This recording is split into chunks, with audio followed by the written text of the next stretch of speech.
Oh yeah, baby! Can you feel it? Oh, we are back in business, happy. New fear. Oh my God, goils and ghouls out there. Oh, the horror heads out there. You're truly the mouthpiece of the Northeast, Jimmy J here, alongside the lovely final girl, Psycho, Sammy Joe. Right next to her, hello, Enforcer himself, Double A from A&B Horror Movies. Aaron, what's going on, buddy? Thank you for joining us. Yeah, what's up? Thanks for having me. What's happening? Right below him, John. Oh, come on. We know we had to dig him up right under the floorboards. New Year. I got to get out here. Jimmy, let's do it. John's here. John, welcome to the madness. Once again, Happy New Year. Thanks for having us. Of course, man. And then, of course, the man, the myth, the legend, the one and the only, the anesthesiologist, Swift Knox in the building. What's happening, Swift? What up? Happy New Year, everybody. Happy New Year. Certainly not least, right next to Swift, final girl, the Princess of Pain herself. Hello. Paige. And what's going on, Paige? Nothing. Happy to be back. Business. Yeah. As my main man, Freddie K would say, it feels great to be back in business. I was decent. Welcome to That was good. Gotta work on it a little bit. You know, I'm glad to see everybody first and foremost. I missed all of you. Definitely missed everybody in the chat except for Rob Humphrey. So he's here. Oh shoot. Okay. And and you know, it was a great couple of weeks off just to decompress and enjoy the holiday madness. What did you all do? What do you guys do for the end of the holiday season? Sammy, start with you. What was going on in your world? I was trying to decompress as much as possible from work, but I was able to finish up filming. So that was a great way to end the year. Was for Delia with Love. That project was finally finished. And then I went to a friend's birthday. Well, it wasn't a birthday bash. It was just a bunch of musicians hanging out, and I was able to catch up with Swift. So that was fun to hang out with him for a little bit and meet new people. And it was just a great time collaborating with others. And at the same time, just relaxing as much as I can to get away from the sick kids. All the sick kids. Oh, much needed for what you do, Sam. And hanging out with Swift is like hanging out with a rock star. So with Swift, I go there and it's like, oh, Swift. I'm like, I feel so important when I'm with Swift. I'm like, because he stands there like, I don't think he realizes like his presence just reminds me in the most loving way possible, like a bodyguard. And I say that with so much love. Like, I'll agree. Yeah, he's like a big teddy bear, but at the same time, it's like don't mess with me. No, it's that. I don't know. It's just the Swift aura, and you walk in there. It's just one of a kind. So yeah, I definitely know what you're talking about with that with Swifty Scent. Paige, what'd you do? During this holiday season, the holiday madness? I mean, I just worked a lot. That's really it. I was sick twice, so that took me out. Wow. But I just worked, spent time with some family. I was here with my mom. Just existing. Yeah, no, hey, listen, you know what? Sickness. Everybody I know got sick during this holiday season. It's like, there's still people going through it this season. I don't know, something going around here. I'm just sitting here. We got Sean in the house. What's up, Sean? Identified World Order. How you doing? Hi, Sean. We got. Oh yeah, I'm gonna go to live chat in a minute. Also, Double A, the Enforcer, my main man. I don't even got to ask you what you've been doing because you're out there, man. I see it, my man. You are on the grind. There's no days off for you, man. And I call you the Enforcer. You're too kind. You're not going to believe it though. I took 2 weeks off from work, 2 weeks off from interviews, live streams. All I did was post on Instagram, and it was awesome. I wish I was on vacation. Wow. So cool. I can't even remember the last time I had 2 solid weeks off. And it was unbelievable. If anybody out there deserves, I see how hard you work out there. Incredible work. Thank you. I appeet that. Yeah. No, seriously. Well, let me tell you something. It's not like we could tell because he has stuff coming out, bro. Let me tell you, this guy is the hardest working man in show business. I don't know. I don't know how you do it, bro. I do have a backlog, so that came in handy. But yeah, no, it was a really nice holiday. Thank you for asking. No, Nice. Went by too fast, if you ask me. always does. It goes. I mean, well, listen. There's only 2 seasons of the. Well, it's 1 season. It's Halloween season all the time here, but we celebrate Christmas a little bit. So we got 2 seasons, if you will. So now we're just counting down to Halloween again. But it's showtime. John, what are you doing during the holidays, bud? And listen, we don't want to hear about the graphic detail. Tell us about The what detail? What? No, I just didn't hear the word. The what detail? Oh, the graphic detail. Yeah, I'm sorry. This is 2026, and I still need a new mic. It's yeah. I mean, did some script writing, worked on some backlog stuff, hung out with family, and worked. That's it. Poured beer for people. Sounds like a good time. I'm a professional. Hey, listen. You know what, man? I heard script. I cannot wait to see what you have in store this year. As far I'm as really excited. Yes. I'm really excited for this one. I think it's going to blow Ember out of the water. and that's going to be hard to do. Wow. I really enjoy that. Yeah, man. Everybody, go check out Ember. Go check out Ember, bro. Everybody, that check Ember was out. absolutely It's so outstanding. good. Thank you. I love Yeah, it too. very, very nice.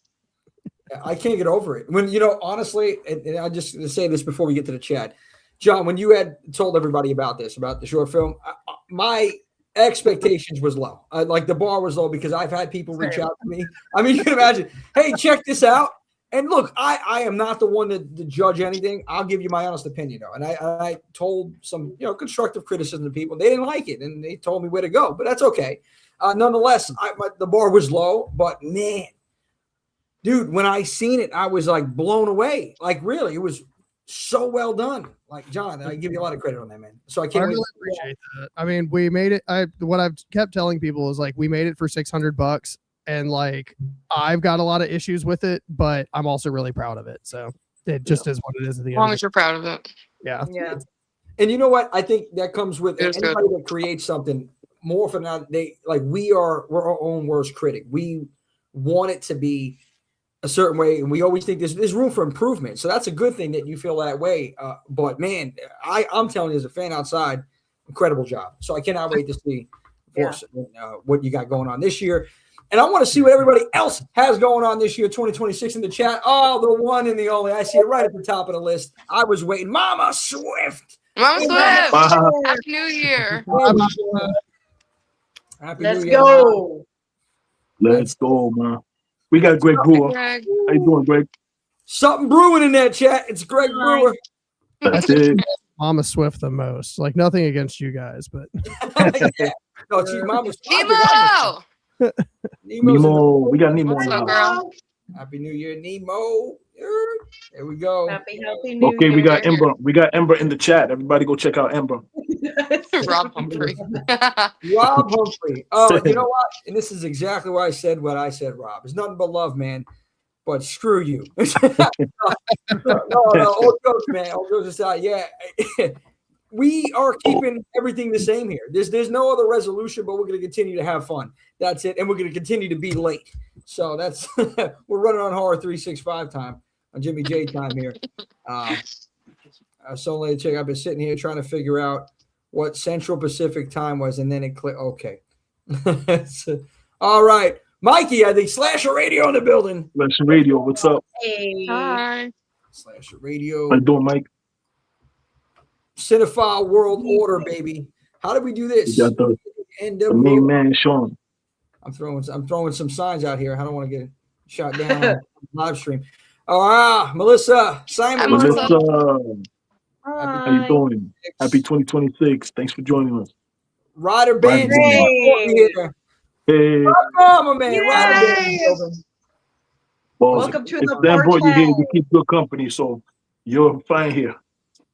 That's it. Good stuff. Oh, man. I appreciate you guys up in the chat there. And, I want to talk about a couple things before we get into it this year, because there's a lot of just killer films that I want to touch on today on this stream. And before, again, we get into it, I want to let everybody know, 7 o'clock. I know if you haven't Cena, if you're tuning in afterwards, 7 o'clock is when we're starting, an hour earlier. And Rob, it's not Pacific, it is Eastern Standard Time. So yeah, 7 p.m. Well, when we say 7, just know it's around 7 to 7:15. We're going to be starting the live streams every week, and we have a couple really cool episodes in store for the future. I just wanted to get this one out here, get you back in the rhythm and the swing of things with everybody, all the horror heads, and everybody tuning in, everybody on the show right now. And I wanted to tell you we're doing something else a little bit different. So we're going to be having a monthly giveaway, and that's going to be at the end, the last episode of every month. But you have to tune in every single week. So there's some rules here, okay? And let's see what we got. No, that's not the rules. Hold on, this is Randy's rules. I'm so dead. Those are still very valid rules. Yeah. Those are Yeah. very valid. Some of you really need to just actually Never follow drink or Randy's do rules. drugs. Never say I'll be back. I think we broke all of these. I'll be right back. These rules are lame. Excellent. Yes. Yeah, they're not much fun. Nerds.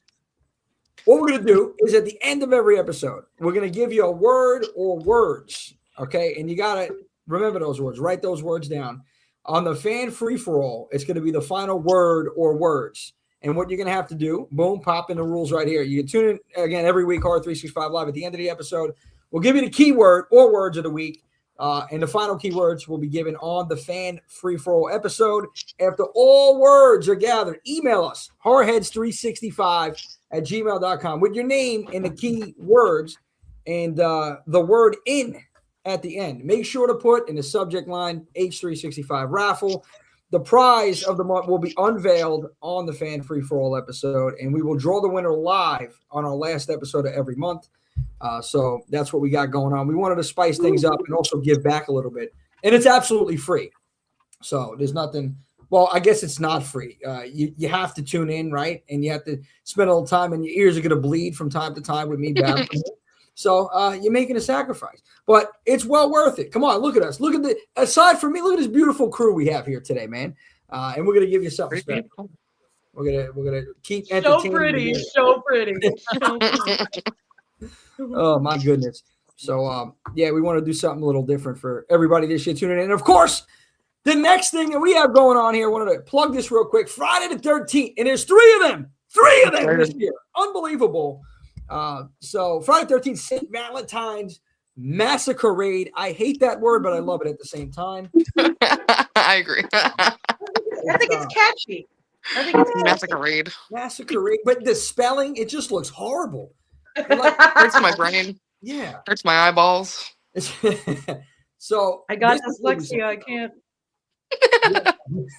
This is something special, guys. This is we got something going on in Brooklyn, New York, February 13th, Valentine's Day Eve, Friday the 13th, the first one of the year. You can check everything out. BeMyBloodyValentine.eventbrite.com. That's BeMyBloodyValentine.eventbrite.com. Right now, for I think just 2 weeks, $13 flat rate for tickets.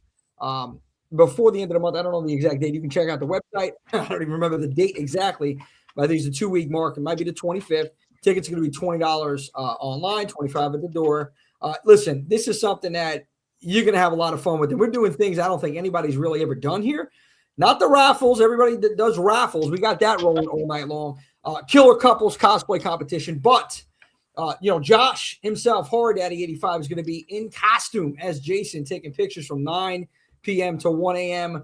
Love it. I'm ready. I don't know what I'm wearing, but I'm ready. No, listen, I'm sure whatever you or anybody that's coming out on this team, on this panel, you guys are going to kill it. It's going to be a hell of a time there. And I don't want people to worry. If you're coming out there and you're single, you have nothing to worry about. Because if you're single and looking to mingle and not spend too much jingle, well, then this is the place to be. Valentine's Day Eve, baby. We're talking about choose your fate. If you want to roll that dice, okay? Roll that dice to choose your fate blind date, okay? So this is going to be interesting here. If you sign up for it, it's free. You put your name in the big Russell Stouffer empty Valentine's Day heart that we're going to have, and you draw a name out randomly. Whoever you get is your date for the night. And it does. And listen, it can be anybody, guy, girl, doesn't matter. So you're rolling that. You're really rolling the dice here with this one, but it's gonna be a lot of fun. So if you want to do that, you can. And then That is wild. This is wild. you want to spice it up. This is how you do it. It's definitely a way to spice things up. Hey, This is a there's gonna be some great intro for a horror movie. By the way. Right? It's a great way to start. Or Pixie gets murdered. Start writing the script, John. There we go. I feel like that makes you a couple at the end. Like if this actually was a horror movie and like you survive just this random blind date, you're now like trauma bonded. And you have to That's about right. Now you're stuck. Yes. Yeah. And we need more love and horror. So perfect. Yeah. So Rider Band, I'm sure then obviously you're familiar with that venue. That's a good friend of mine, longtime friend, runs that venue, Vader. He's also Horror 365 family member. Him and I and Swift, we all had a chat about this, and we decided to throw this together at the Wood Shop in Bushwick in Brooklyn. It's going to be a hell of a time out there. And we also have, like, if anybody out there is looking to forget their ex and just dress to impress the only man in their life, Mr. Voorhees that night. Okay, Josh as Jason, the single lady, the final girl single lady soiree. You get on the stage, you strut your stuff, and Jason himself is going to pick the winner. And what do you get if you win? Well, you get a goodie bag, of Valentine's goodie bag, and a dance with Jason himself. Okay. This is so great. I need to see that. Gonna be. and not I murder. can't wait. You guys got to I'm record gonna it. put Storm on stage. I'm gonna push her up there. Hey, listen, I might get up on the stage. Strut your stuff, Jimmy. I listen. We'll see what they might pay me to get off, but you know what? It's gonna be entertaining nonetheless. Throw some tomatoes at you. That won't be I might make a sauce on the stage then. Hey. Oh, that'd be good. Not bad. Stage sauce. Ugh. It doesn't sound good. Throw some grapes up there. I'll take off I don't want to take off my shoes and start stomping. Make some wine, fresh wine on the stage, baby. Anyway, especially with these big tonos. All right, I'm getting off the subject. And then, of course, boom. Want to plug this one more before we get into this. Jason Lives in Hell, the big one, the big daddy this year. Friday 13th, 40th anniversary celebration of Jason Lives, May 1st and 2nd. If there's any event that you should mark on your calendars and make it out to, urging everybody, this is the one. This is the one because it's 2 days. There's 2 sessions on each day, the day session, the night session. Day one, what we have going on is, of course, elements of a convention. You know, you have your autographs and your special photo ops. You can check everything out, WaldorfEstateOfFear.com, and you'll find out all the details. Night one, the Haunted Hell House Party. So, yeah, we're going to be in the house. There's going to be music. There's going to be open bar, snacks. And then outside, we're going to have some horror trivia and some cosplay karaoke that night. Night So 2 cool. is going to be crazy. Think a wedding reception style tent, right? So big, massive wedding reception style tent, a dinner, an award ceremony for the cast members, a bonfire, Q&A. We're really doing this big. You got to check out the details. And you know what? I want to let everybody know it is outside most of the event, other than, the dinner inside of the tent.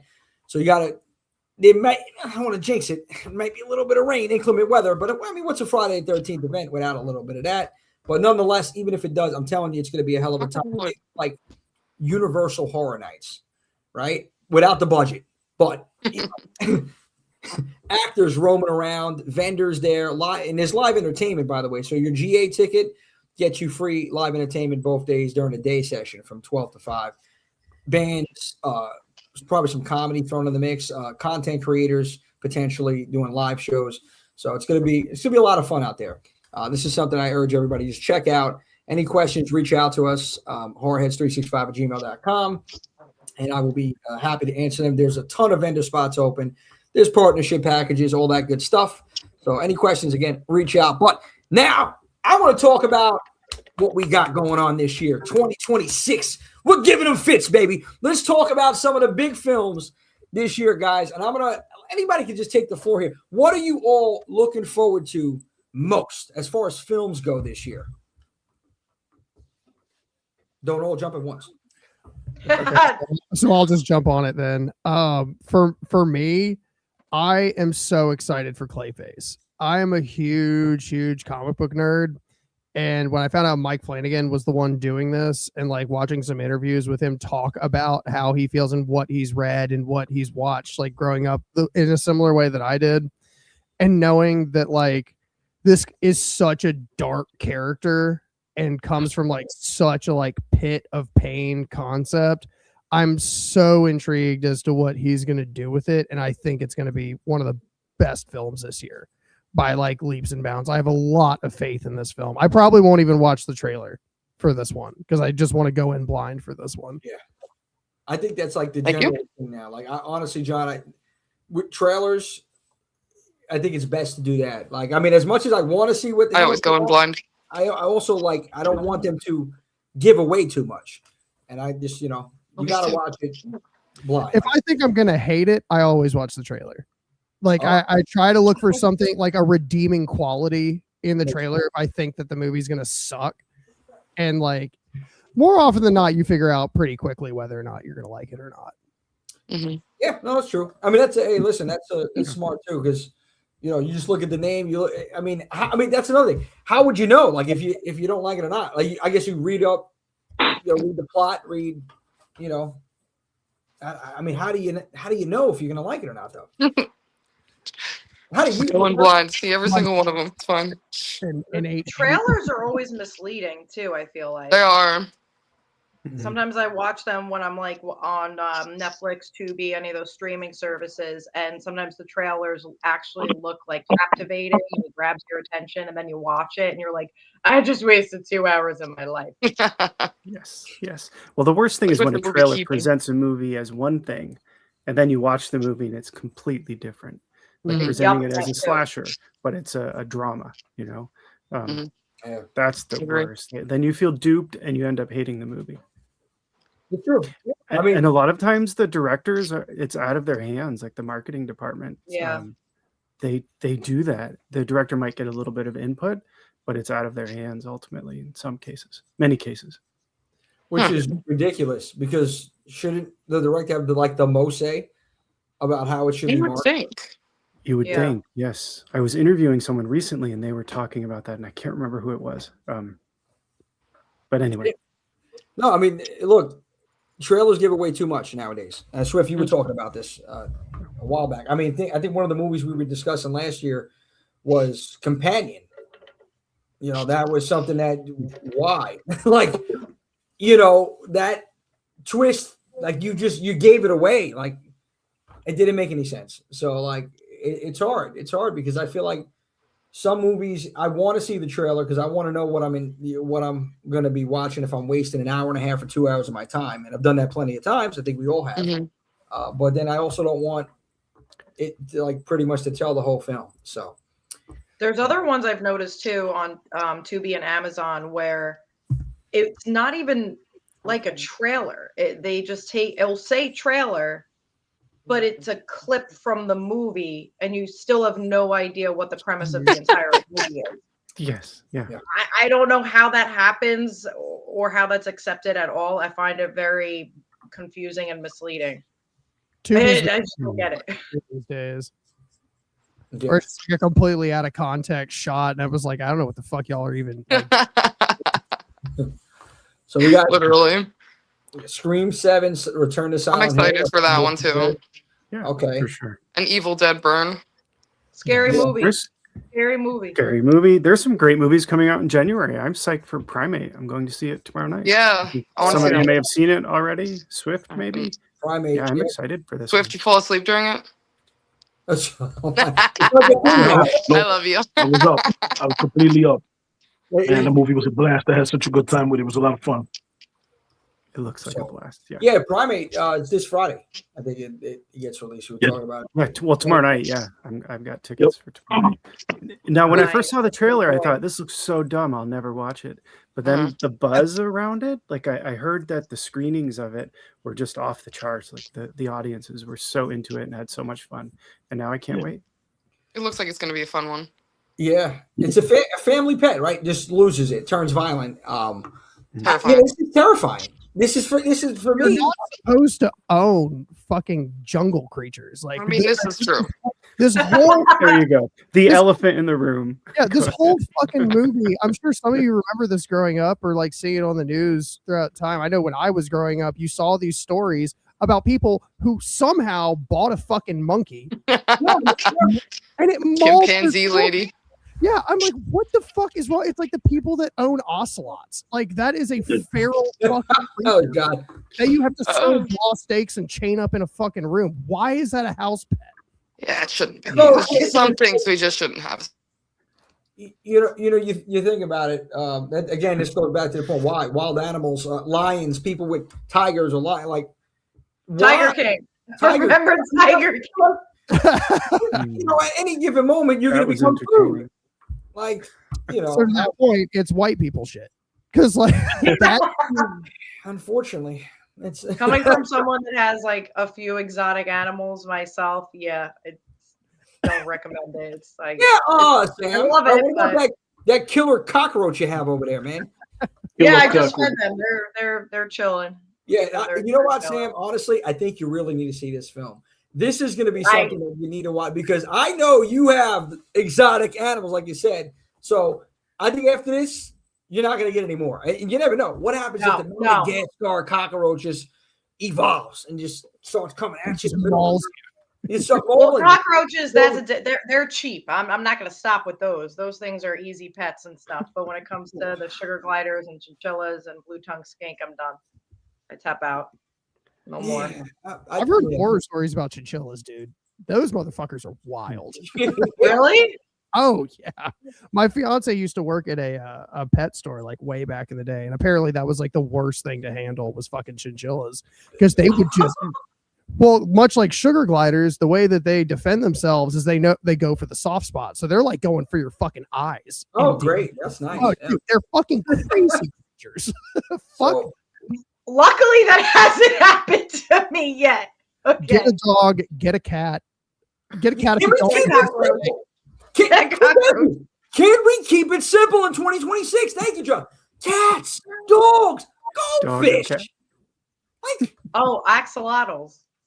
my God, I'm hamsters. calling If the anything, police. get a hamster.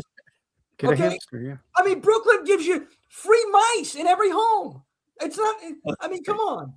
I'll Just come on. happily We don't take need them. this. That's the exact. We got exotic cockroaches in Brooklyn too. Anyway, Nemo. This is like a Look at this headline. one. This is Gator no, kills but this does not surprise me. Florida. This is a headline in Florida every week. Pet gator kills his owner. Oh, the thing that does the death roll killed its fucking owner. Surprise, surprise. Surprise, Yes, surprise. Talk. Yeah. Every time I see something about a gator in a Florida situation, I think of Ace Ventura 2 when he's fighting the gator. Oh, yeah. I'm thinking, did this go down like that? Anyway, it's great. My goodness. Or the rhino scene. Yeah. Oh yes, that's. I don't want to think the of it. Oh man, it's still funny now too. Oh man, primate. Can you imagine cosplaying that? The rhino scene from That Ace would be- Ventura? That would steal the show. That would steal the show. That would steal the show right there. Surprise. Oh my God, the rhino gave birth to a human.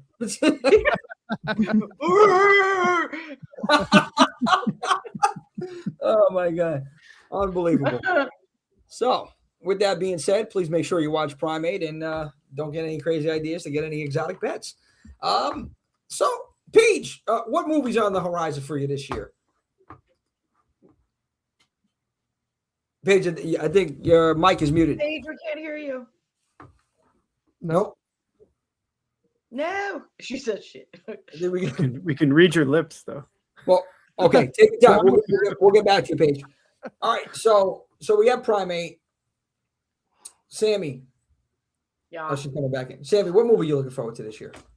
I really want to see Scream 7, even though I know it's probably going to be a disaster, but I'm just a huge fan of the original Scream. And then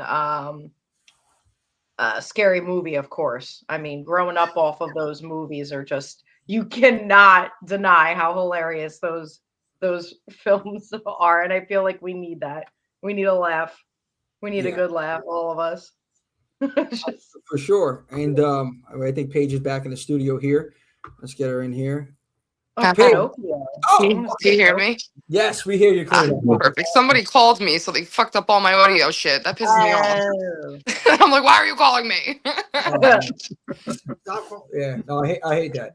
I'm in the middle of something. Somebody's blow up the phone. But you're back. Sammy was just talking about films that she was looking forward to 2026. Scream, 7, Scary Movie. What's on your list this year? Mine definitely Scream, and then Evil Dead Burn, right? That's the name of it? Yeah, the newer Evil Dead that's coming out. And they also have a Silent Hill coming out. I didn't know that, but I saw that. I'm looking forward to that. And definitely Scream 7. You know, I hated the Scream franchise for a while, and I don't know why, but then I started to like it, but I hated it for so long that I had to keep just saying I didn't like it. But now I'm like, all right, I'm just gonna give in. Let's just see it. We're gonna like it, but I don't know where they're gonna go. I don't know where they're gonna go with this one, but we're gonna see. We're just gonna see. Well, with Scream 7, what I'm hearing, obviously they have a lot of the legacy characters back. Somehow, David Arquette resurrects from the dead. Is he gonna be another ghost? Yeah. Speaking of calling, it might be Ghostface himself. No caller right now. Tell me about it. That's You creepy. have to answer it now. I got to answer it. That's I'm kidding. I'm Hello? kidding. What's your favorite scary movie? That would be funny. I'd like to ask you about your car's extended warranty. No, it's not him. Who's speaking? Ghostface. Ghostface, yes. I can see you right now. I'm on your back porch. Yes. What are you Right wearing? outside the blinds right there. Yeah, well, I don't know. Yeah. Sydney Prescott or something. Anyway, so wrong number. So yeah, back to Scream 7. That was right on cue, whoever that was. That was perfect. Yeah, so we got Ghostface is after her daughter apparently in this one. This is the whole plot. Bringing back again a lot of these legacy characters. Matthew Lillard. Excited for that. Like people are questioning, okay, what's happening here? Are they completely forgetting? Because I don't know. Are they going to forget the last two and go straight from 4? Or is this like a timeline jump? I mean, I don't know. I guess you gotta. I guess we're gonna find out. Yeah, Steve Campbell's gonna be in it. Wait, Yep, think. they gave her so much money. They gave her so much money to come back Oh, dude, I bet. because they tanked when they shit all over what's her name, and then Jenna Ortega left afterwards because Melissa Barrera. Melissa Barrera, who I actually really like. Good for them. Yeah. Yeah, and I was just like, and of course Sydney Prescott was like trying to stand on business when they were trying to bring her back, and then they just were like, "Well, we're fucked. So all we have to do is bring back a bunch of people, like the sandwich that Sydney was eating in 2, and people will go see the fucking movie." And it's frustrating though. It's just like this cheap cop out for Looking Glass Pictures to like try and make this shit work. And it's just feel like it's so force fed. And like, I've never been a big Scream guy. Like I really enjoyed 1 and 2, but like outside of that and 4, actually, I really liked 4 because I'm a big Emma Roberts fan, but like the whole series has just been like, I think what's frustrating for me is like I get that it's meta, but the lack of creativity is to the point where I have literally never looked at a poster for Scream and not know who the killer was before I watched the fucking Really? Wait, so all of them you can easily predict who the killer was going to be in the movie? 100%. And Jack Quaid was actually the easiest one to guess. And the other chick that was in that. So it's like Mikey Madison. Mikey Madison, yeah. I mean, that one was. He's so cute. But even in the first one, it was so easy because like Skeet Ulrich, like we're children, or I'm children of the 90s, but all of us are some form of product of the 90s where know that you can clone a number. Right. So like off the bat, I was like, oh, it's got to be you. And then it's got to be fucking Matthew Lillard's character, Stu. And like, you knew that hold on, John. You knew from jump that it was both, Matthew Lillard and Skeet Ulrich. Because that's how meta it is. That's how like overly. You didn't think it could potentially be Randy? No, I thought it was Randy when I first watched it. At first, I thought it was Skeet, and then I thought it was all Randy. No, Randy's a ninny. He wasn't going to do anything. Ninny. But you always got to watch out for the quiet ones and the nerds because But they that's could the thing, just he like. wasn't the quiet. He was just a Well, nerd. you know, yeah, true, Yeah. true. He was the quiet one who around, didn't like- shut the fuck He up. just and gave wanted- murder vibes. Aaron, what do you think about this? What do you think about Scream 7 and the franchise as a whole? Yeah, I mean, I think they are going to abandon the other films. That would be my guess if I had to put money on it. I enjoy the Scream films. I think my biggest complaint is that they sort of box themselves into a formula that they have to follow now with every film. It's really hard to vary from that. Does it work? I mean, I guess so if you're going into it and that's what you expect. But how, with the Scream formula, how can they try something new and different? I guess that's the challenge. And I'm not being a critic of the Scream films. I'm just saying that's a problem that they've set up for themselves as part of the franchise. And with Ghostface, you say, who's your favorite villain? The other problem with Ghostface is that there isn't really a Ghostface because he's different in every film. Absolutely. Yes. They're different in every film. Great point. No, But yes, I will go has see been it. going for I so will long. eat it up and I will love every minute of it, unless it's horrible. Yeah, and, I think all of us, look, bottom still line, go is see it. we're all going to watch the movie. Okay. Yeah, Well, most of us will watch the movie. I don't know. Maybe. Listen. They really pissed me off. This ain't a show without Swift airing his grievances. They pissed me off with just the way they've been doing business. Oh yeah, Nev Campbell's back. I don't give a flying. I don't give a flying freak. You know what I mean? I don't care. I'm doing some research on it. I try not to. I see Matthew Lillard. I see all of these names. I see David Arquette. I said, what are we doing here? This is stupid. So I'm staying away from that. I did quite enjoy Scream 6. It was in New York City, so that resonated with me. But listen, I don't believe you. You need more people. I'd rather see the movie that just came out called The Plague with Joel Edgerton. I want to see that film. That came out wide release. It came out January 2nd, but it was out. It was released on Christmas Eve at the IFC Center. You know what I mean? So I'm interested in that film. I couldn't give a damn about Scream and all this whatever stupidity they decide to do. I don't care. Scary movie. I want to see that. That I do want to see. You're very passionate about it. Yeah. Over the break, I got to see a couple movies early. A couple movies that are coming out this year. I got to see them last year. I saw 28 Years Later, The Bone Temple. Okay. I saw, what was the other one? Hell yeah. I saw We Bury the Dead. even that one. It was well shot. I can talk highly of that film, but it just wasn't for me. You know what I mean? It wasn't for me. So it was shot well. It was well directed. Cinematography amazing. It just wasn't for me. But that doesn't mean that you guys won't love it. Yeah. I think people are gonna go to this thing and have a really good time with it. The same thing with the movie that just came out. I saw that last year as well. I saw We Bury the Dead. Yeah. With Daisy Ridley. I saw that last year as well, and that came out last week. It came out the day after New Year's Day. Mhm. I liked what they did, but it's not my type of film.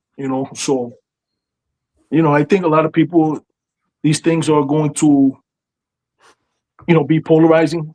It's just not my type of thing. I guess I'm more like a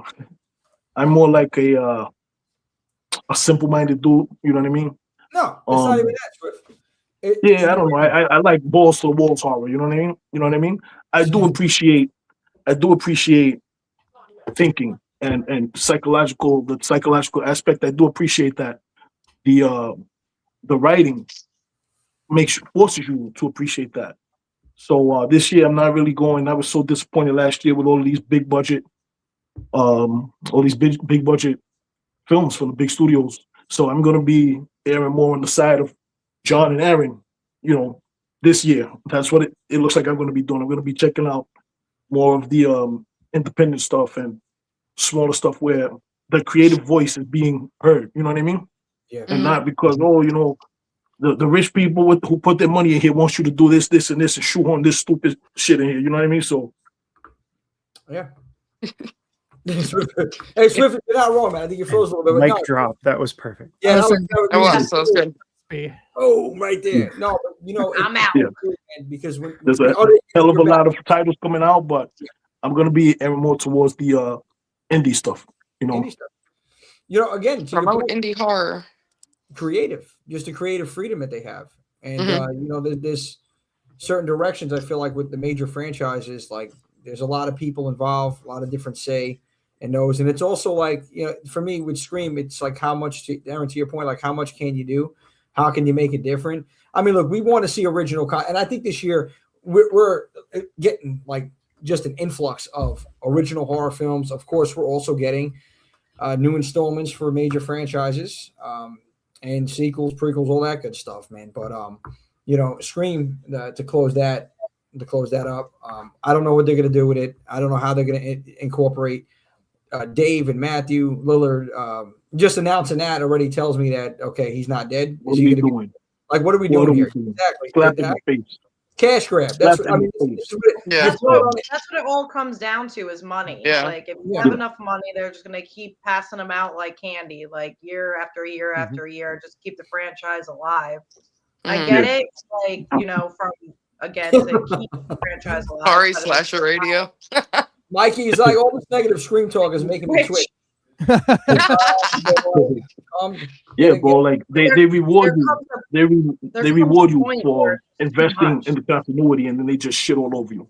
I'm not down with that shit, man. You're not gonna just do me any way you want to do it. I'm wasting my time, money, and things. I could be doing other stuff. I could be getting some really good food. I could be sitting down eating some good food. Like I just don't like that these studios take a crap on us in our face. They're playing in our faces. I'm not with that. I'm not with that. And absolutely, Mike. And I'm Swift. I'm with you on that too, Swift.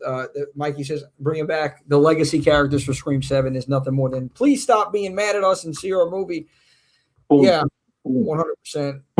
Agree right there. Yeah. And it's also to stay relevant too. I feel like because again, we've touched on this before. Our attention spans are so short that for a season, some type of franchise or some TV show is the most popular thing in the moment. And then give it not even a year and they move on to the next thing. So I think they're just trying to stay relevant so you don't forget about the franchise. I mean, that relates to everything. But imagine if it was Gil. Well, behave yourself. Jimmy, behave yourself. No, I can't. Behave yourself. It's 2026. Hold on, Swift. Behave yourself. She's a big girl. She's a big girl. She got to own up to it. Listen, what do you mean it got to be Gail? It's not just Gail. It's Gail and her lips. 100%. There's two killers. And I think the lips was a killer for a couple of these installments already. But anyway, nonetheless, I'm going to get sued eventually. We're not on that level yet, so I can still talk about it. Anyway, let me ask you this. I'm sorry I'm hijacking everything. No, who's excited about Night Patrol? Night Patrol, that looks like a lot of fun. Who's excited about that? Do you guys know what that is? I don't think I've heard of that one. Microphone. Night Patrol. Justin Long. Yeah, you got Justin Long. You got Jermaine Fowler. Justin Long? Ooh, yeah, Justin Long, Jermaine Fowler. Dermot Mulroney, CM Punk. You got what's the producer's name? Man, what's the producer's name? Night Patrol. Yeah, no, dude. Yeah, Night Patrol. I am. That looks like a lot of fun. That looks like it's a lot of fun. Yeah. Oh, the vampire. Oh yeah. That looks like it's gonna be fun. LAPD. I'm on my phone, so I can't. Yeah, it comes out. It comes out January 15th. Justin Long looks like a savage in this. Yeah. Flying Lotus. Flying Lotus is in there. The producer, Flying Lotus, and he's a filmmaker too. He did Kuso. He did Ash, and he's actually an Oscar-winning producer. He did work on Kendrick Lamar's one of his projects. So he's an Oscar-winning producer, but he's a filmmaker. He went to school for filmmaking. Flying Lotus. That one. I want to see that film. Yeah, I missed what you said. Yeah, he's good. He's talented. Yeah. Night Patrol's on the list. January 16th. That's going to be on my list. 1 week from Friday. A good one, Swift. There. Send Help is coming out at the end of the month too. That's another one. Oh yeah. Send up. It's like a That looks psychological thriller. Psychological. I love psychological thrillers. And it's Sam Raimi. So Yeah, be good. Sam Raimi. Yep. Yep. Directed and produced. I mean, there's a couple major franchises. Hold on, wait. I gotta put this comment. Jimmy, she removed the Botox on her lips. She did. Whoa! This is breaking news. Hold on a second. Holy! She removed the Botox. That's good. Oh So my God! I gotta give you a break.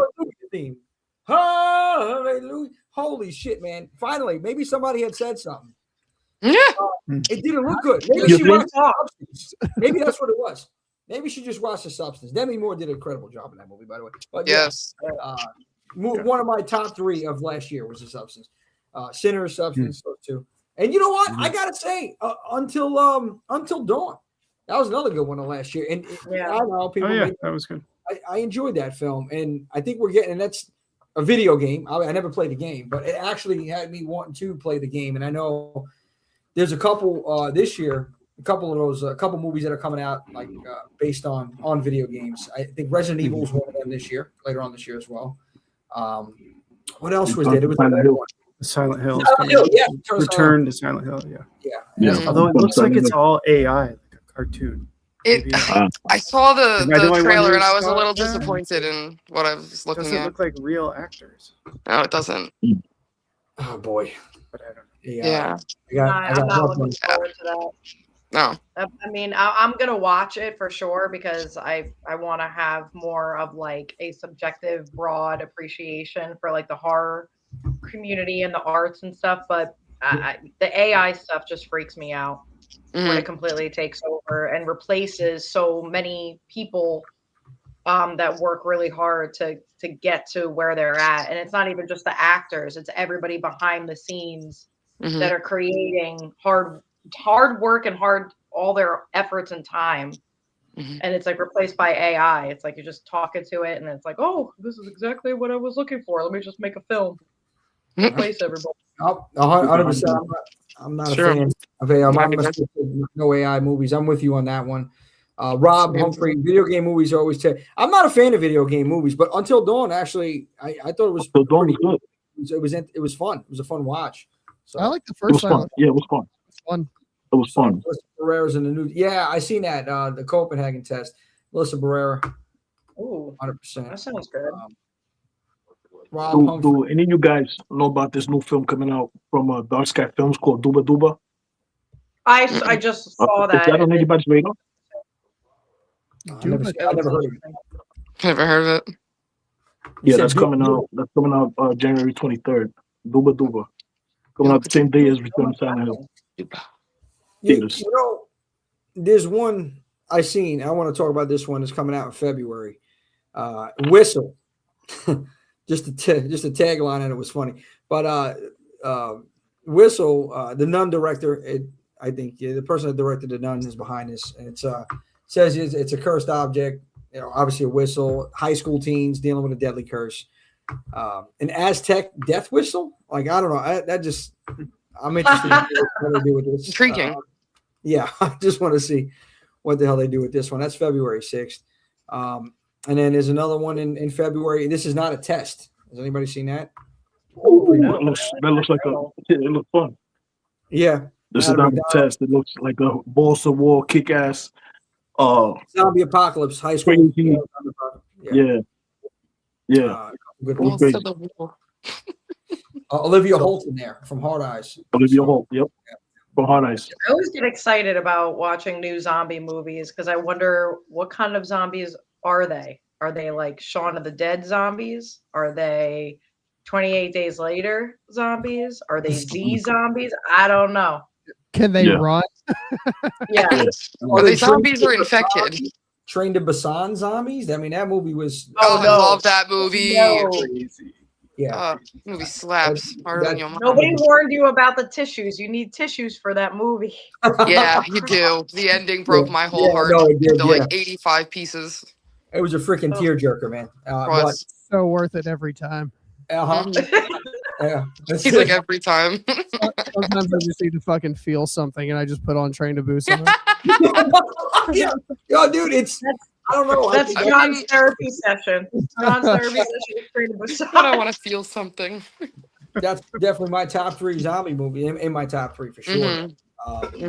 Really enjoyed that film. And you know what it is? I don't know, maybe it's just me. I could like zombie movies don't get old to me. Like I'll just hear about a zombie one. I'm like, oh, okay. I'll watch this. I seen one recently. It was a comedy zombie. What was it? The Dead Don't Die, I think it was, or something like that. Was it? Yeah, Bill, that's good. Is it Bill Murray in there? I think it might have been. I think so. I gotta go back and see. I forgot who exactly was in that. It was late night. I was like, oh, okay, another zombie. Not zombie. Like, never gets old to me. Nemo, what you said? I never thought I would hear Olivia Holt Hard Eyes and not Olivia Holt from Disney Channel. Kick it. And that's pretty horrific. What's the zombie movie where the girl gets infected and then slowly becomes a zombie? Is it Afflicted? I think it's Afflicted. I love that film. It's like indie. How long? What's I think I that? know what you're talking about. I don't know. How long ago was it? 5 years, maybe. I think I you're was right. thinking no, I'm thinking of Infected. I think it's Infected. Okay. It's so good because she goes to the doctor and they're like, we don't know what's happening to you because it's kind of like a sexually transmitted disease. Contracted? Is that one? Oh, Maybe Contracted, something like that. That's Starry Eyes. Oh, that's a Warm great film. Bodies, Melissa says. She Is just that goes, Infected. No, it is Infected. You're right. I've never seen it. that's good. Wait, no, I have seen that movie. I know exactly what movie you're talking about. It's just the light bulb lit off. Damn, wouldn't that be crazy though? I'm sorry, like think about it. Like, hey, you met somebody online, or you just met somebody at the bar and you start kicking it, couple dates in, you do the thing, and then you get up and you feel kind of weird. And then it's like, 90 degrees outside, but you're freezing. Like, what's going on here? Something. Like That it is- follows, but That is a fear, all right. It's really It Follows. Oh, what a great movie. I think they're making a second one. It Follows. I saw that. I think. Yeah, they're You know what? supposed to That be. movie was amazing. All right. What's her name? She's coming back. I want to say Chloe Savini, but that's not her. It's Mika. How do you pronounce Mika it? Monroe. That's it. Mika Monroe. They look alike, don't you think? Those two. Michael Monroe. Yeah. It would make sense for her to come back because the chain would have to get so long, and then all these people die. And it comes Yeah, literally. What do you think All about right, some guys, I gotta go. All right, Paige. I love you all. Paige. Enjoy the rest of your stream. I'll talk to you guys later. Yes, Mom tell said Mom. bye. Have a good night. See Yep. you later. Bye. All right. So, I mean, what do you guys think? I want to ask about like some of the Universal flicks that are coming out this year. I know we see Lee Cronin's The Mummy, and then The Bride. I'm looking forward to The Bride one. It's coming out March 6th. Christian Bale is Frankenstein's monster, and Jesse Buckley. Maggie Gyllenhaal on the director and the directing, producing, and writing. Freaking Jake Gyllenhaal too, I think, right? He's Jake Gyllenhaal's in there. Christian Bale. You got Did you say that Maggie is directing this? writing, producing, and directing. Yep. Yep. All right, let's go. Yeah. 100%. I love Maggie Gyllenhaal, so I'm stoked for it. Yeah. Yep. Definitely. Peter Sarsgaard is in it. Penelope Cruz. Penelope Cruz is also in it. Ooh, Penelope So they Cruz. got some acting chops in there, But what about we got Cold Storage February 13th. That looks like it's gonna be a crazy special effects gore. Oh snap! That's sick the guy from roller coaster Stranger. ride. Yeah. No, it looks good. The trailer looks like it's a blast. I didn't see Cold Storage. What's that one about, Swift? I didn't see that one. Come on. It's that one it's Liam Neeson's in there, Georgina Campbell, Sophie Bacon is in there, Kevin Bacon's daughter from Smile. That's coming out February 13th. It's coming out. And what's that about? Vanessa Redgrave. Yeah. Like a viral. It's pretty much like how could I put it? Like where they hold the bodies. I seen so much stuff, and then I don't really remember. I'm not equipped enough to talk about the actual story, but it looks like a lot of fun. I really don't remember. I saw the coming attraction like months ago, and I said, "Oh, this I try to stay away from coming attractions. So I remember says just that thinking, there's, all right, this is something I want to see. Viral outbreak. Some sort. Yeah, it of- says Viral that there's outbreak, two employees with self-storage company had the wildest shift of their lives when a parasitic fungus was There you sealed go. in the That's it. government escapes. Yeah, This that's looks it. like a fun ride. And Liam Neeson's in this Yeah. movie. Oh God! If you don't get And Yeah, like Evil Dead comedy Fuck you. in there. I can just see this. If you don't get this fungus out of my body, I'm gonna find you and I'm gonna kill you. And the kid, Steve, the Stranger Kids, guy that plays Steve is in it, I think, too. Right? I Oh, think the it's two musician. characters. Okay. Yeah. Oh, Yeah, the Yeah. music. Yep. okay. And the girl that Okay. stars opposite him, who I can't remember her name, is also a known actress too. What other Oh, movies you this guys sounds got on your list over exciting. there for the year? Sammy, Aaron, John, any other movies that you guys are looking forward to this year? I'm kind of curious to see Pinocchio. Pinocchio. Yeah. Unstruck. Looks fun. I want to see. Let me I don't see. know how good Oh, that'll he's be, talking about the but Guillermo del Toro version. What about Right. No, go ahead. What were you saying? what about Luc Besson's Dracula? I mean, I know it came out last year, oh, but the North American release is February 6th. Do you guys think that looks any good or what? I don't know, man. I happened to I seen it. I didn't really watch again. I didn't watch anything on like trailer or nothing for it. But you know what? I mean, how many? Man, this is my thing on the Universal monsters. Okay, my take on it. It's like Yeah. we've seen so many remakes, so many different versions of it. It's like, what else can they do that's different? I mean, the only one I told you I was excited about was The Bride, just because of who's in it and who's behind it. So I'm intrigued because of that. But like, man, I don't know what else they can do. How many more Dracula? I mean, I've seen every kind of Dracula. I mean, This one sounds like what Netflix did with Castlevania, that anime, like Awesome. Dracula, Count Dracula. Yeah, he had a wife, and then the townsfolk, did his wife dirty, and then he's like, Just teleports that's the it. castle into the city and boom, destroys. yes. So that sounds like it's gonna be sick. I want to see that live action, bro. okay. All right. I mean, I'm gonna give it a watch anyway. I'm open-minded to it. I'm just the bar's low for me. That's all. The bar's It's a revenge story Okay. to avenge his wife All at the right. hands of the local townsfolk. Cool. So I'm looking forward to Hokum, Damian McCarthy's new film. Holcomb, yes. Caveat and Oddity. I think that'll be great. Ooh. To see that Yeah. evolve. I think it'll be Mhm. very scary, and he's got a bigger cast this time. That's a folk horror. Yeah, Hokum. Okay. When is that coming out, Aaron? I don't know. I know it's this year. I mean, I'm pretty sure it's this year. The trailer is out already. I don't know what the release date is. Okay. I'm looking up. I'm gonna check We have that out. so much good stuff happening this year. I'm Yeah, excited. listen, this is why, like, I'm really looking forward to some of these films this year. But you know what? Ever since I gotta say, May 1st. Sorry to cut you off. But Okay, it's no worries. expected May 1st. okay, May 1st. Yeah, like, dude, every weekend there's something, and this is why I keep saying it's like, yo, now's the time to be a fan of this genre, man. For the past few years, we've been getting some gold, and we've been getting some other steaming piles of monkey crap. But it's okay because that's the beauty of it. There's an influx right here. We have just an abundance of content, and it's subjective. It's entertainment. What you like, I may not, and vice versa, man. But that's the beauty of entertainment in general. And I'm looking at some of these films, and one of these, I know this might be, again, another franchise, another installment for a reboot franchise, reboot trilogy, The Strangers, Chapter 3. Oh my god, dude! Just put it down. Like, I watched the fucking trailer for this earlier because, like I was talking about earlier, if I think it's gonna be dog shit, I watched the trailer.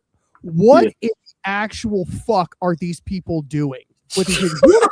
You're a fucking cash grab. Have you lost your fucking mind? It feels like when Maggie teamed up with Negan after she watched the father of her child get beat to death in front of her and just be like, oh, well, I guess we're just going to make this new colony in fucking New York with my fucking husband's murderer or whatever.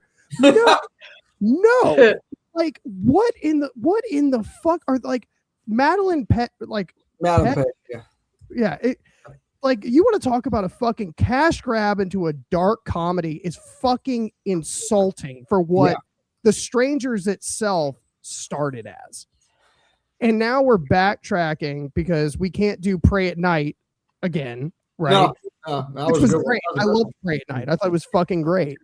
And now we're just following this dog shit story and the evolution of this dog shit character that doesn't even exist in what becomes the future. So we already know that she's going to fucking die in it. Like that's the whole point of a dark comedy to begin with, or at least that's my prediction now, guys. So when it's spoiled for you, you fucking watch it.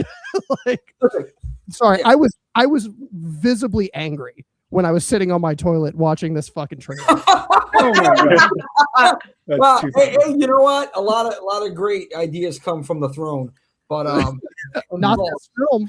So is chapter 2 as bad as everyone says? Because I have not seen it yet. I won't watch it, especially with this dog You shit won't watch it, okay. trailer.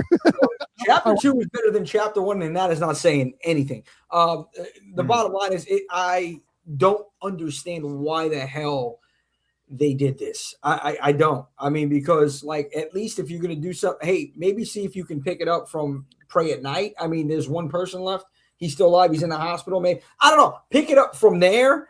But I mean, what the hell are you doing? When I seen chapter 1, I'm like, this is all right. This is this is ridiculous. You're not going to top what you did in 2008 doing it like this way. That was, I mean, home invasion horror movies. That's like top fucking 3. Again, I keep saying that but it's up there. That was creepy as hell. I like Pray at Night better. That's my opinion. I mean, most of us probably do, but just like John, to your point, leave it alone, man. What are you doing? Like cash grab. That's it. I mean, I know because they want to be relevant. They want to be relevant and not forgotten. And they're just going to continue to make up stories, even if it ruins the kind of like the franchise or the characters. They don't really seem to care.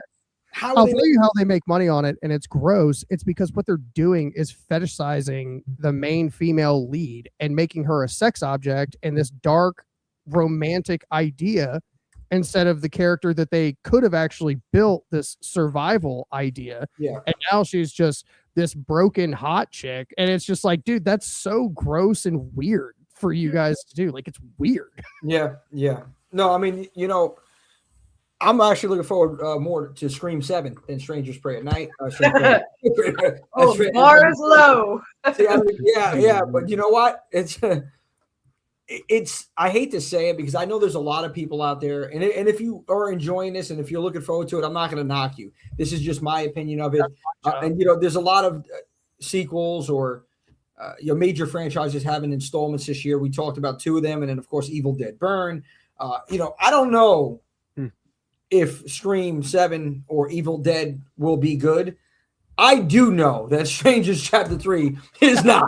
So I don't care what you say. I'm going to watch it. Why? Because I'm going to support all horror. And then I'm going to give you my honest opinion of it. And I'm going to do it along the lines of what John would say. And that's pretty straightforward. And I'm not looking forward to it. Bottom line, it is what it is. For those that are, set that bar low.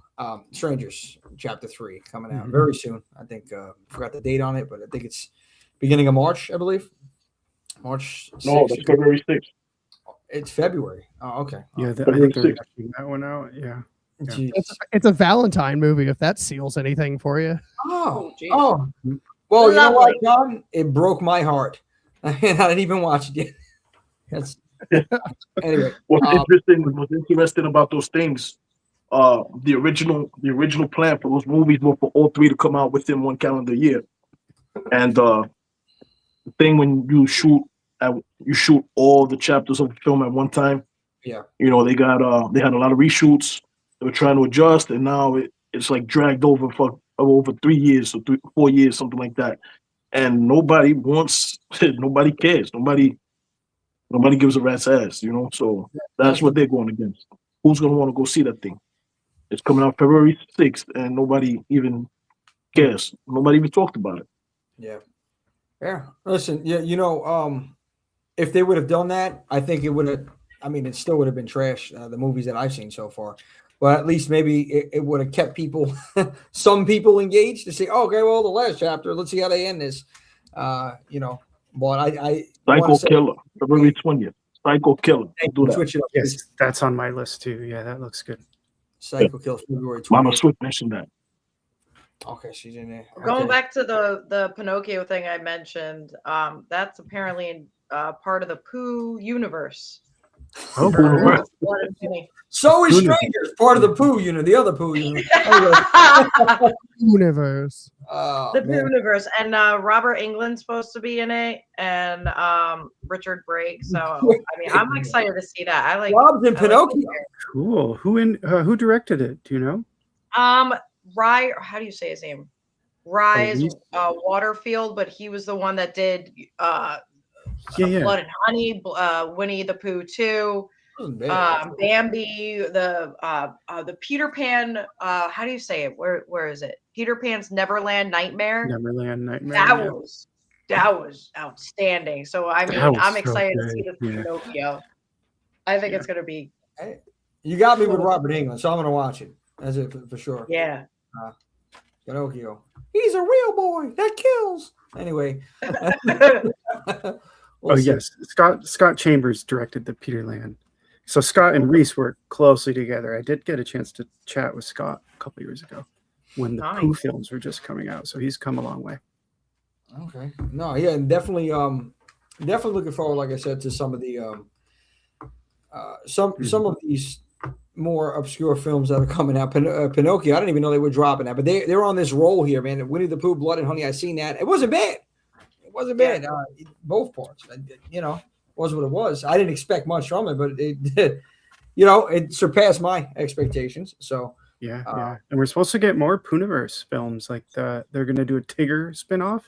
Yep. The same actor so that's coming. I don't know when, but and then they're supposed to bring them all together like an Avengers movie. Okay. Really? This is amazing. That's amazing. I can't even say Pooniverse without. That's the Pooniverse, right? They're building up to it. Oh my goodness! So, what would be like the Infinity Gauntlet that would bind all those movies? What item of Disney lore would pull everyone together? Maybe Hook's Hook. Yeah, right.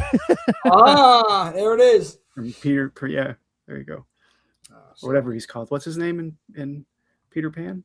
Is it just Captain Hook? Captain Hook. So I wonder if they're gonna do a Little Mermaid. Oh my god, Ursula, that would be incredible. Ursula would be absolutely incredible in a horror film. Yeah. Well, Greg Brewer just said Barbie. Barbie, Freaking Barbie horror movie. I think that was a horror movie.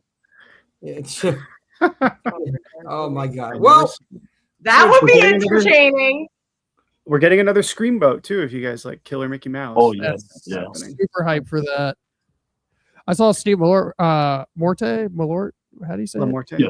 Malort was just on your show, or I just interviewed him. It was one of my Christmas interviews. Yeah, he was so cool. Funny it was fun to chat with him. We talked about the mean one mostly, but then we talked about Scream boat too. If we're about to end, there's one movie I want to give a shout out to, and that's called Body Cam by Brandon Christensen. He also did Night of the Reaper that just came out. He did Z, Superhost, that crazy Airbnb film with Barbara Crampton. That one. That's good. I asked him for a screener and he sent it to me. He said, well, since you asked, here it is. And it's awesome. It's about these two police officers with body cams, and they have this call. They go into the house and some fucked up things happen, and it's awesome. So be on the lookout for Body Cam. I think Shudder is going to drop it in the spring, but I don't know if that's been announced yet. You said Shudder? Shudder, yeah. Beautiful. Did I say it right? Shudder with yeah, the Body Cam. Yeah, Shudder. That sounds interesting. Body Cam. Good one. So Body Cam. And I guess it's shot from. It's almost like it wouldn't be found footage, but it's kind of found footage, yeah. Yeah, it's like found footage, from the really body good. cam. I loved it. Oh my goodness. Yeah, it's cut between the two cops' body cams. Oh, so something happens and they try to erase it, but it's all recorded, right? And then as they try to fix what they witnessed or what they think they witnessed, it just gets nuts. It's very good. Oh, dude, I'm excited. No spoilers, but check it out. It's great. Body Cam. Another one I'm looking forward to is Violent Night 2. It's supposed to come out in the year. That'll be fun. December 4th. David Harbour. He's back. He's ready to crack some more skulls over here. It was so much fun. That remake was so much fucking fun, dude. Yeah. Leguizamo plays a good villain. He killed it, literally and figuratively.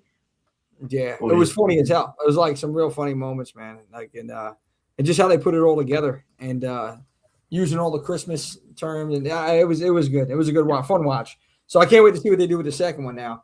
A Violent Night 2, December 4th. Insidious, The Bleeding World. Lynn Shay. I know, Aaron, you just spoke with her. Oh my God, I did get to talk with her. I still can't believe I got to chat with Lynn Shay, and I'm so jealous. Oh my gosh, yes, and she's going to be in it. And I asked her, I mean, just because I had to, I said, once all the hype ends with Insidious 6, I'd love to chat with you again. And she said she would love to, and I hope she was being sincere. Awesome. Very but nice. if not, I did get to talk with her for 45 minutes, which was a bucket list kind of thing. Yeah, that's great awesome. Episode 2. Make sure you check out A&B Horror Movies. Great episode. I want to put the links down there too. Aaron, for your YouTube channel, John, also Under the Floorboards. Yes. Great stuff, guys. Seriously, but that was a great combo that you had with Lynn. And she's in it. She said she's the only one who's been in all of them. For all, and I mean, I guess I'd have to go back and look, but she's sort of the line through all the Insidious films. And that reminds me, John's film Ember. John and I are talking about trying to do like a live stream of his film with the director's commentary aspect to it. If we can get the technical side of it to work, but we're working on that. We'll figure something out.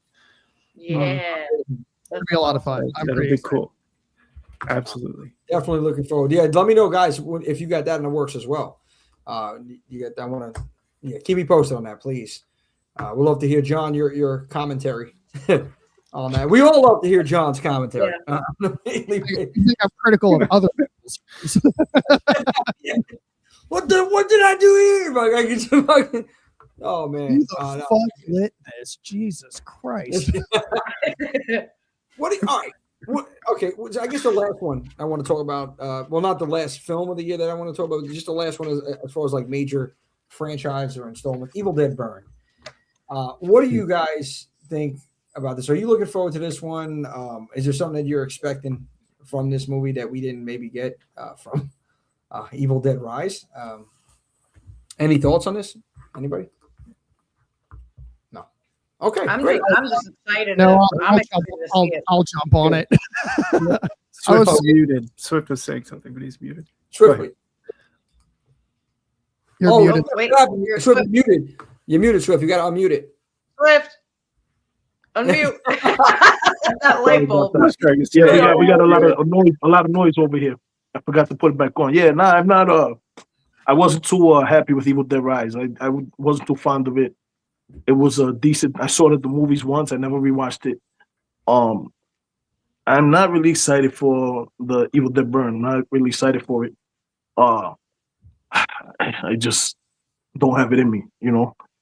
I hate. I'm sounding like the old miserable, the miserable old man. But yeah, I'm not interested. I don't care whether it comes out or not.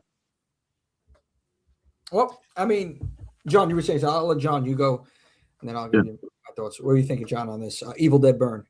So my thing is, for them to get me to care about burns, they're going to have, or burn or whatever, they're going to have to do a lot, because I was like, I didn't hate Rise, but there was so much like integral stuff that like really took me out of it. Because you take like a franchise that we've had for so long and we all love and is bloody and wild and has the most diabolical creatures that we've ever seen on film. The Deadites are absolutely unrelenting forces of just pure evil and chaos and carnage and all of this shit. So why am I watching a film where this little girl, I don't know if it was the lighting or her natural aura, but why did I see the plot armor literally around her the entire fucking movie? And my thing is, if you want to have kids in the movie, they have to be susceptible to these consequences as well. And if you don't want to do that, that's fine. I'm not advocating killing kids, but don't put them in the fucking movie. Yeah. Because Yeah, You're- that's the case. So just don't have, yeah. you're telling me that this abomination that has dragged this child into the fucking parking deck is still alive? Like, what the fuck are you talking about? And like on top of that, it's like there was so much hype around the cheese grater, right? Like even at the at the Southwest premiere, they were handing out mini cheese graters in the bags and shit like that. And I was expecting like that like moment like Fede Alvarez would give you where it's like hits the calf, slow peels back or whatever, or just like something that doesn't look like she just fell off her bike and got a rash, right? Especially with the fucking budget that you had. Yeah. I thought the acting was great. I thought the story was fine. But when I found out about like the gravity of like them being in an apartment complex, I think we kill like 5 people in this entire movie, which is insane to me. And again, it just there was so much shit like that really took me out of it. Like I really liked the beginning scene. I don't really understand why we needed that to tie into the final scene. Yeah. But no, 100%. Whatever. But I love Evil Dead and I want Evil Dead to make me love it again. Because like whatever this is, like I think the last thing I'll say about it is it's the syndrome of, and my executive chef used to say this all the time when I was a sous, and everybody loved me at the restaurant that I was at. And he was like, you are very fortunate because you never want to replace the person that they love. They hated the sous chef that was there before me. yeah. So I just waltzed in and was comfortable. We had Fede Alvarez 2013 before this, which was a masterpiece. Oh, 100%. Yeah. Continuation of the story, and now we're just getting like what I felt like was like Evil Dead light, and that's just weird to me. Yeah, no, John, great points, and you're 100% right on that. Because where did we go wrong? And you know what? I think this one, and there's a reason I'm going to give this one a shot. I mean, I'm giving all these movies a shot we talked about today, but this is where I'm thinking I'm going to set that bar a little bit higher because Sebastian, I can't pronounce this guy's name. Vanisek, I think it is, the director. Is that it? Yeah, I was just looking at that. He did that Infested movie, The Spiders. Yeah. He's saying he's going to deliver one nasty Evil Dead film that hurts. So are we going to get that again? Are we going to get that Fede Alvarez special? I mean, because like 2013, and I've said this before a couple times, like, that remake is one of the best remakes of all time, period. Not only horror, like remakes in general. It's also a sequel. Yeah. So, I mean, dude, same. Like, I think it's the same thing about the Blob, but like, I know it's 2 separate things, but like, we need that gore. For this franchise, we need blood, gore, violence. We need to see that. It was like you went from HBO back in the 90s, HBO late night, okay? Saturday night special, all the way to PBS, okay? Channel 13. The Magic fucking School Bus, okay? What are we watching? Like, no, I agree with you because, like, you're right, John. Like, they're saying they're hyping up this cheese graters. I'm like, oh, okay. We're going to see some terrifying stuff. We're going to see something crazy. Yeah, this is going to be nuts. Like, that's it? That's it? This is what I got? This is what the hype is? I mean, come on. Everybody has to agree with that, too. No, I agree with that because when I saw that scene, I could speak probably for a majority of the people, very disappointed because I really thought I was going to be uncomfortable. I was going to be disturbed. I was going to want to cover my eyes like you did when you're younger watching a horror movie as a child because you're scared. And I, out loud, no joke, I was like, that's it. That's all we get. That short scene with lack of, like what you were saying, John, it's just like a scratch you get when you fall off your bike. And for, like you guys are saying, for that type of franchise, for that story in general, there should be more cringe-worthy aspects to it. But I'm wondering, not just for that franchise, but I think the horror genre in general, that Mike some Mike people loved are afraid Evil Dead to. Rise. Yeah, I think some people are afraid to bend the boundaries a little bit and make the viewers uncomfortable. I think they're afraid to maybe get in that aspect of like disturbing their ethics and morals or politics and stuff and they don't want to they want to tiptoe around that. They don't want to fully How could you What? do that with the franchise though? Like There's got to be stakes, right? There's got to be stakes. It has to feel like the world that you're living in. Anything can happen, not a formulaic. Okay, the kids are protected.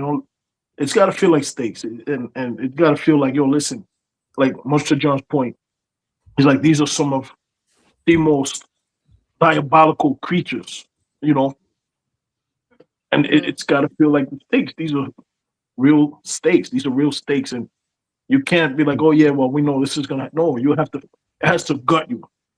Like it has to gut you. It has to hit you in that type of way where you're like, holy, I didn't see that coming.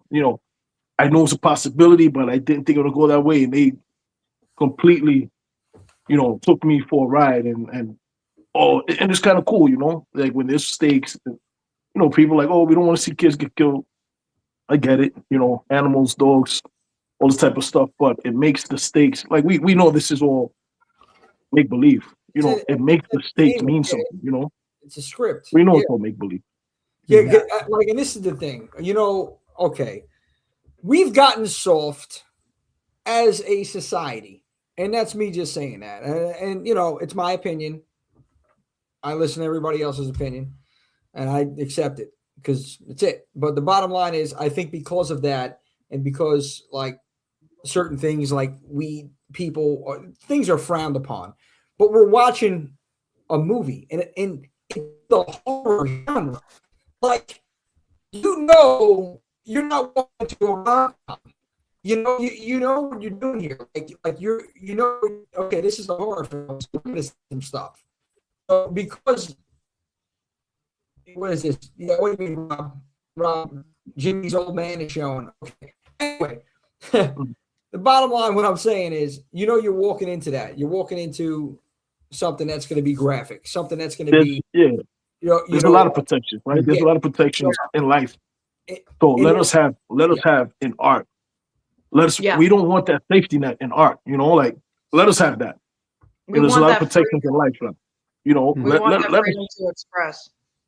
Let us be freaking afraid. Let us be, oh man, let us breathe heavy, do all of this stuff. I know a lot of people may not want to do that, but that's what I want for my horror. I want to be afraid. When I'm watching this stuff, there's not much that scares me. But I want my heart to race. I when I'm in the movie theater, that's what I want. I want my heart to race. I want to be like when I saw X, right? X wasn't too crazy, but I saw a 10:30 showtime, Manhattan. I was the only guy in the auditorium, sitting in the middle. And as I'm watching X, I'm like, is there somebody back here? Because the whole thing is behind me. And excuse me. I kept looking behind me because it made me feel uncomfortable. And that's what I look for. A lot of people may not. I want to feel uncomfortable. I want to feel like, listen, there's real stakes. I'm not safe. That's what I want. That's what I want for my horror movies. Other people want different things, but that's me. That's what I want. I don't want to feel safe. Yeah. Yes. And that's like for me, for example, I've been diving into like splatterpunk books. And there's this one author who I'm a huge fan of. I probably am butchering his name, but it's Aaron Bugard, and he wrote The Playground. And I highly recommend, if you guys like to read that book. It's giving me chills right now. Made me so disturbed that I literally I had to shut the chapter, and it's a small book. It's you could probably finish it in one day. Because the whole synopsis is that literally these children are all being ripped apart in the most unhinged way of murder. And I was wondering, after I finally finished the book, I'm getting chills. Like it made me so uncomfortable. And I was like, this needs to be a movie. This needs to go on the big screen because I feel like we've been lacking that in movies in general lately in the horror community. Yeah. And I've been reading blogs about him, and a lot of people are saying, I get it to a degree, that the reason why they don't want to put it on a film is because literally the main people that die in the book are children. Yeah. And they don't want to pass that limit of comfort. Yeah. And again, I respect it, but is that it? That's it. Oh, now you just, I'm sold. I'm going to get a copy. That's awesome. It gave me nightmares. I finished the book. It gave me nightmares for like a solid month. This guy's mind is. I'm reading his other book called The Handyman. I haven't even finished that either because it's just so disgustingly bizarre.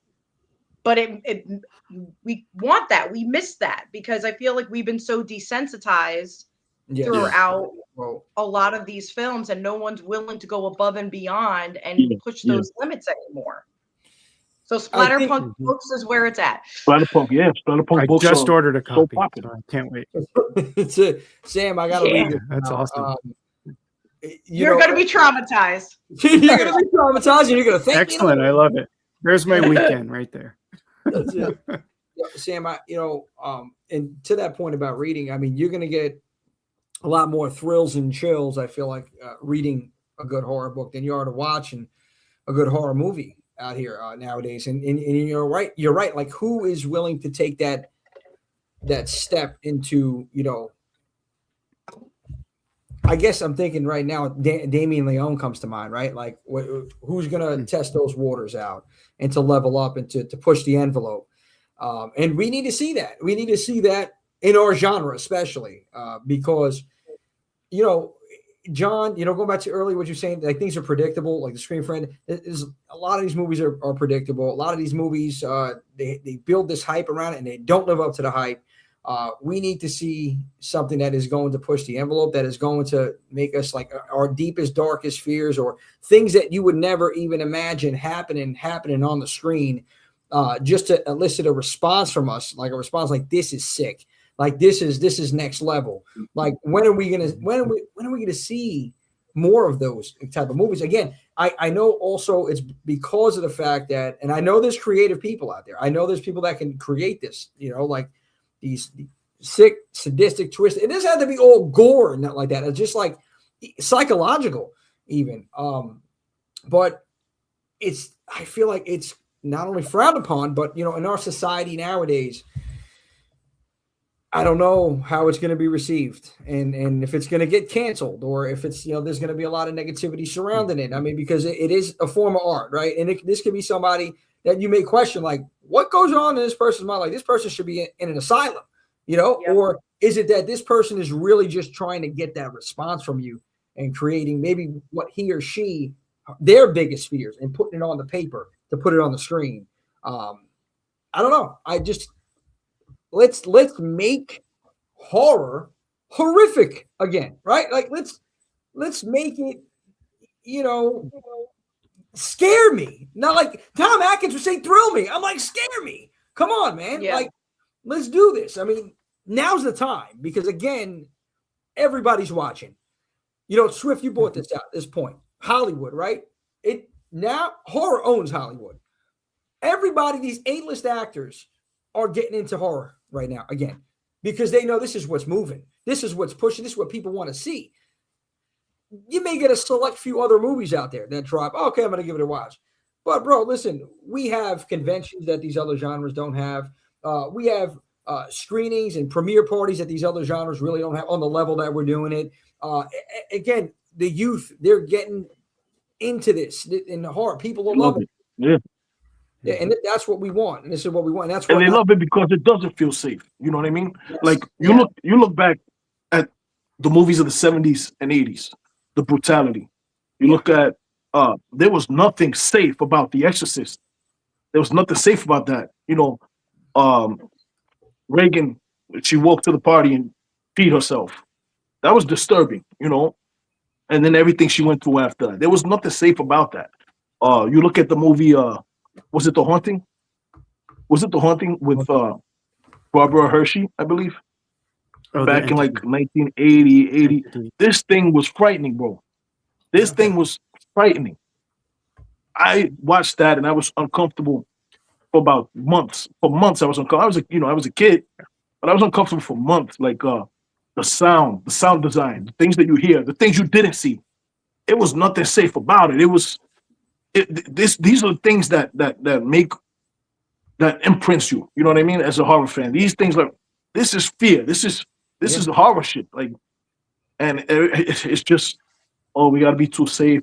I'm not a fan of that. Like, No. I want to feel, I want to feel as unsafe as possible. I walk around, I feel safe as I walk around, but for those 2 hours that I'm in the movie theater or watching something on my television, I don't want to feel safe. I'm in the comfort of my own home. I got my Dolby Atmos system going. I want to be unsafe. I want to feel uncomfortable. And I don't know when people just want it to be so safe. Like, this thing is fear. Like, I want to be afraid. And everybody might not want that, but that's my home. Yeah, I don't know where that all started because when you look back, there you go. The Entity. The Entity. What? That's it. The Entity. The Entity. It's called The It was a Entity. wild Yeah. movie. Yeah. You remember that, right, Aaron? The Entity. Yeah. No, I was saying it when you started talking about it. I have. Oh, can you guys okay, hear I'm me? sorry. Yes. I I just run my mouth, so I didn't hear nothing you were saying. I'm I sorry. have a copy of it, and I can't bring myself to rewatch it as of yet because exactly what you just said. It's so disturbing. She basically gets raped by the devil over and over, and her kids witness it. It's horrific. Yeah. Jesus. Now, listen. Jesus, all supernatural. Yes. Movies like that are one and Very done. scary. I'm not gonna, it's for me. I'm gonna watch it. Like, I mean, I'm thinking like fear. Yeah, gore is one thing, and for me, it's more like psychological, like shit they could really have, like Final Destination. I can't watch that movie too much, and every time I can watch it to today, the original, the OG Final, the first one. I can watch that movie today, and I'm everything I do. It doesn't matter. It's 25, 26 now years later. I'm paying attention to everything I'm doing because I'm thinking the next thing I do is something's going to happen. Like it's psychological, man. Entity. Still sealed. I hear you, man. It's still sealed because I can't. And it's based on a true story. I don't know if you've all seen it. It's based on a true story, which makes it even more. Michael. Okay. I never watched that thing. I heard. I listen. That's a movie I never watched. Don't watch it. Did you say? Oh no, I was talking about a Serbian film that came up in that. Oh yeah, that's just. There's Human Centipede is another one I will not watch. Human Centipede. Oh God, yeah, that's another one. Because to me, that's not really scary. It's just disgusting, Yeah, so it's disgusting, bro. That's not really scary to me. It's just, oh, we're gonna do this dumb shit. Like, who wants to participate in something like that? That's just dumb. Like, you come to me like that, your life is gonna be on the line. You approach me with that bullshit. I don't know what happened in the movie. But I'm talking crazy. I'm sorry, guys. John's going to explain. So we're talking a lot about gore, right? And that being the aspect and breaking these boundaries again and trying to make that the concept that brings horror back to its threshold. And I just don't think that that's necessarily the case. I think it's definitely a balance of, and I talk about this all the time, where it is the gravity, so the consequences of what is happening within the story to the storytelling itself. So if you look at something like Saw is the perfect example of that. Absolutely. Because the storytelling is so next level, but the gravity of choices that you make within the world around you are also detrimental and just as important as and have as much gravity as the storytelling itself. And I think that's the frustrating part for me when I watch a lot of these movies is we're getting so far away from the storytelling aspect of it. And that's why I think, we gravitate so much towards these independent films where when I look at, two of the top runners this year for the Golden Floorboard, which is our film of the year for the Indie Horror Award Show, the two that I really looked at this year, or Eric and I both looked at this year, was Meat, which had a great twist ending. It was an incredible slasher, had the kills were off the chain, and it gave you everything that you wanted in that film. That's so good. Yeah.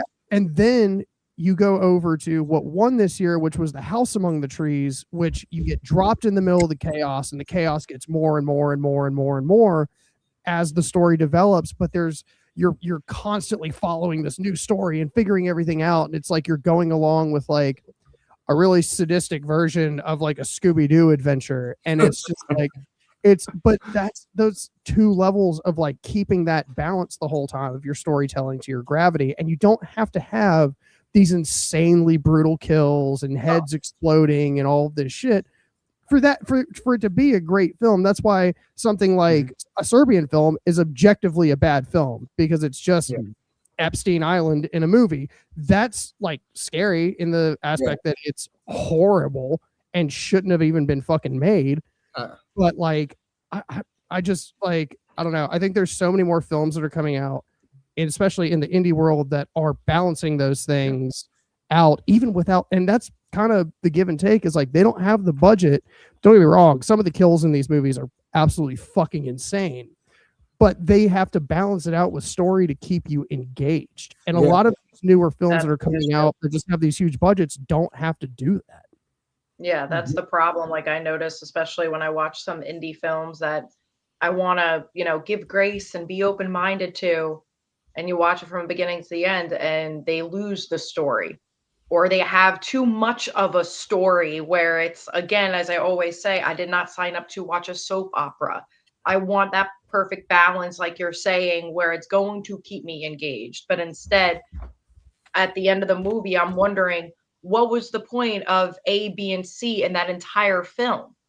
Because now you just completely added way too much into the story that it just makes no sense anymore. And that's it. I really hope that from now on, they're going to have more films that are going to have that balance. But well, you know what it is. You're right, Sam John. Honestly, I'm thinking about the fact that story, obviously, substance. You need some sort of substance to whatever you're saying, whatever you're pushing at, or whatever movie you're making.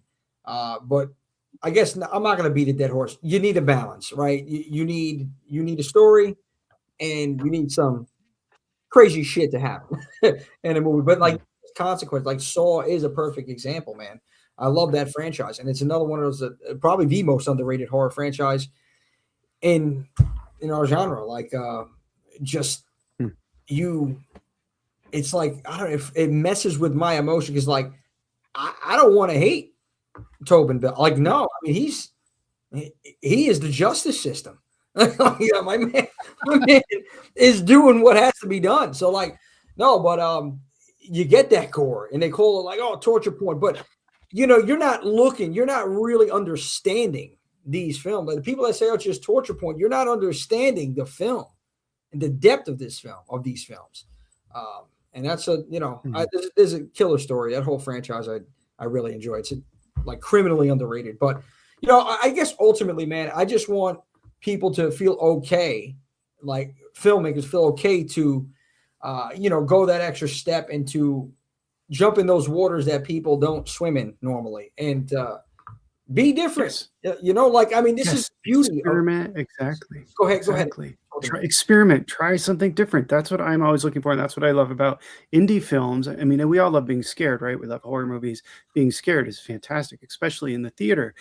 But I want to see something I've never seen before. Like Good Boy this year, I thought was fantastic because they did such a superb job telling it from the dog's perspective. It was scary, it was poignant, and the ending was kind of like a punch to the gut when you realize what was happening. And I think I've seen it like 3 times now. I love that film.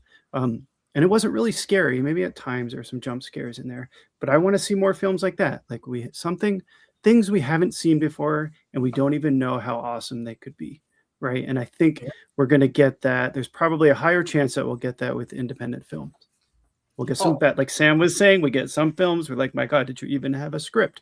But then you have the ones that shine through. John's laughing. You have the ones that shine through. Cover this? No. No. And you have the ones that, stand out and the stars align, I guess. And that's what I think is exciting about all the films, all the horror films that are coming out this year and to come. Absolutely. And the cinematography in that film was brilliant. It was absolutely fucking brilliant. Oh, it's so good. And I want that dog. I saw it in the theater. I couldn't wait to get home to hug my dog. I was like, I miss my dog.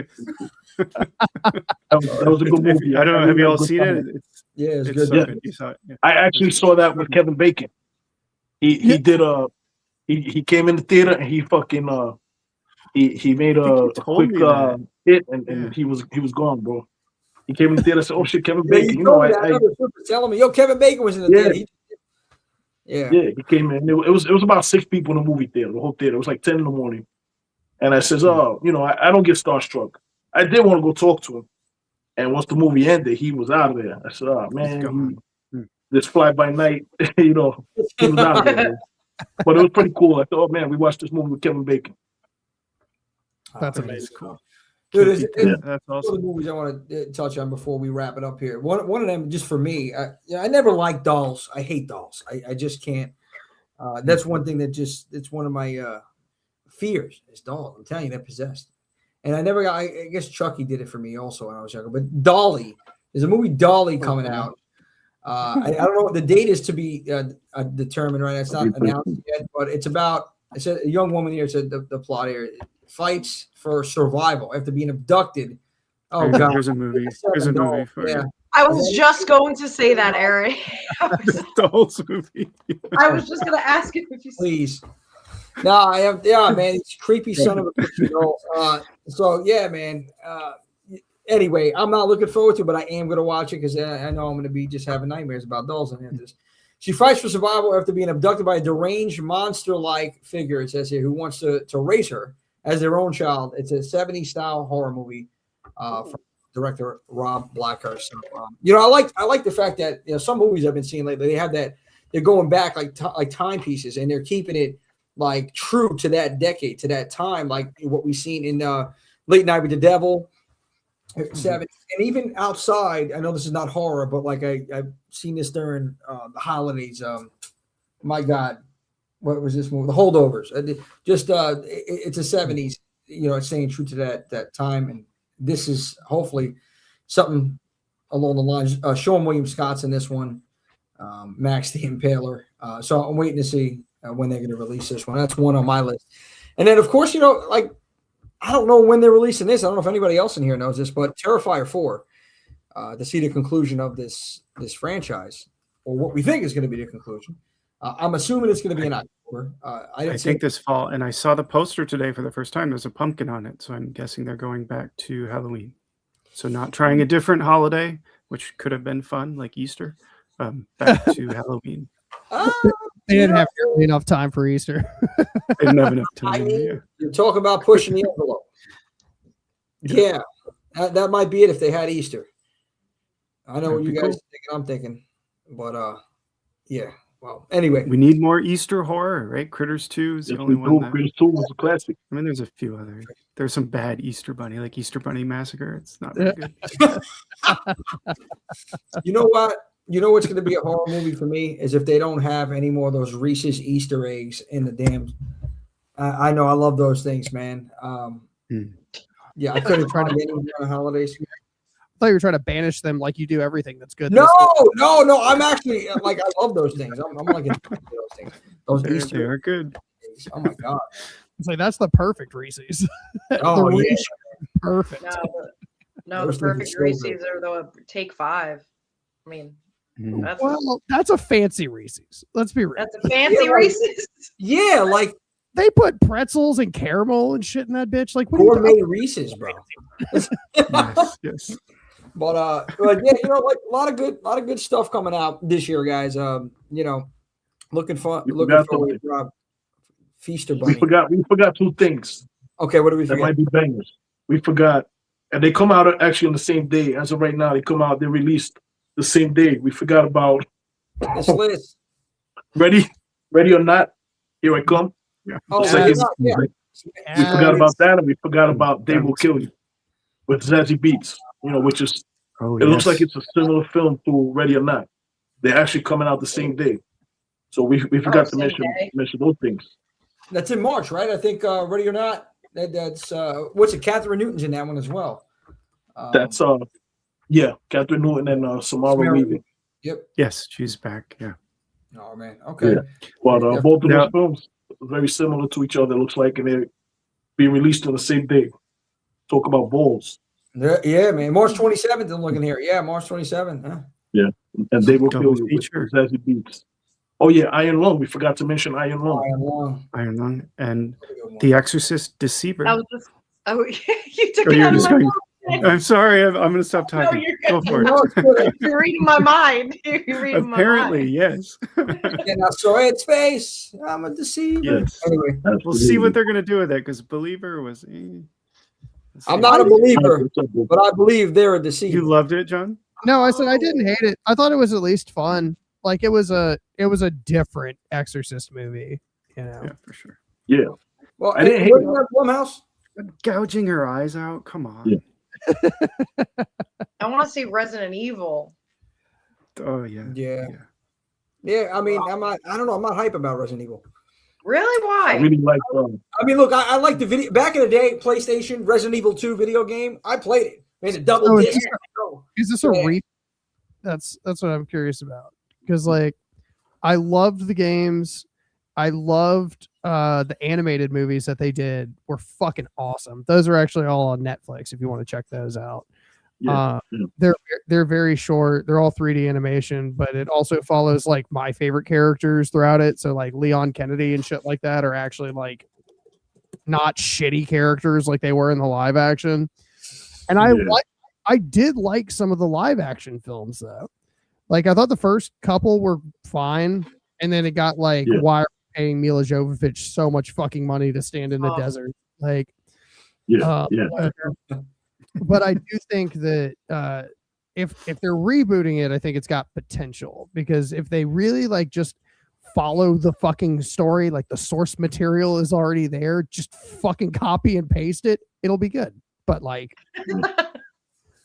we'll see. I actually liked Welcome to Raccoon City. I like that one. That one. I liked it a lot. It was a horror movie, you know. It was very short lived though. Yeah. Talk about the series. No, it was a film. It was with God, there's so Ali Larder. Is it Ali Larder in that? Yeah, with this guy's brother, the kid from Arrow. The kid from Arrow. Oh man, I can't remember his name.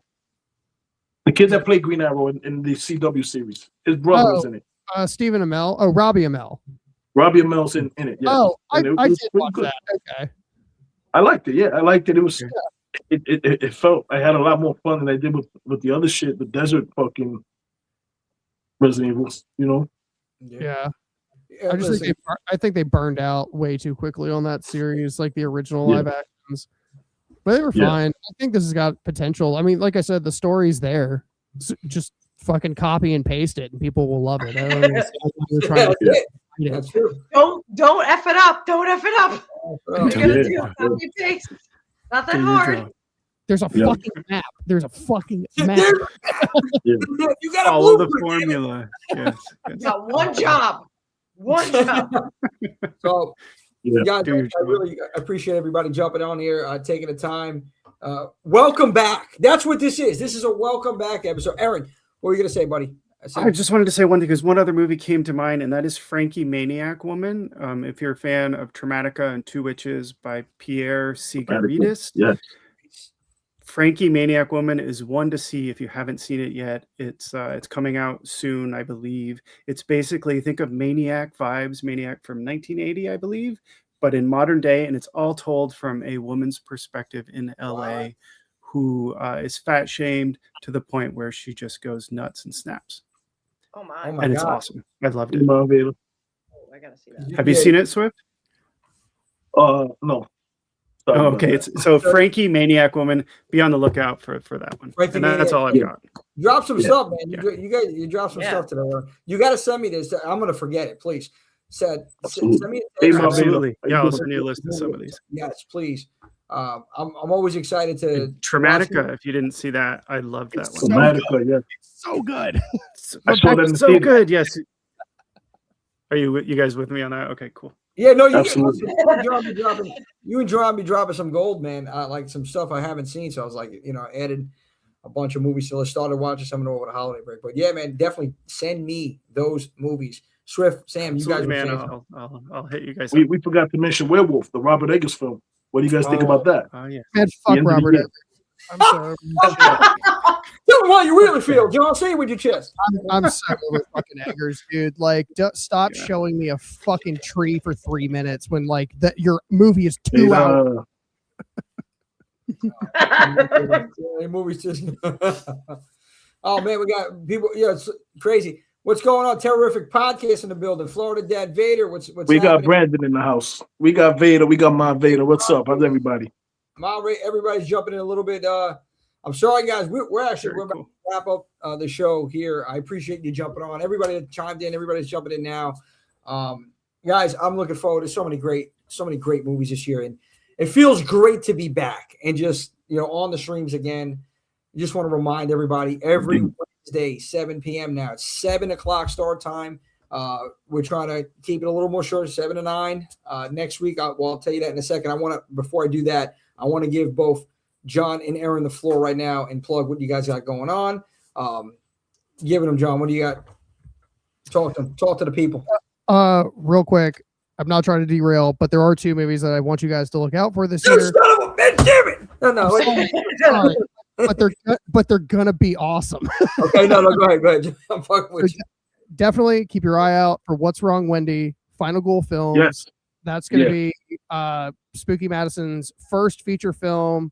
Check them out on Instagram. It's gonna be fucking awesome. Sapphic lesbian vampires. There's also like, if you watch the trailer, there's some elements of stuff that look like creatures, that like demons and shit, but they're not vampires, so we don't know. So that's got Leah Boyce from Terrifier 2, and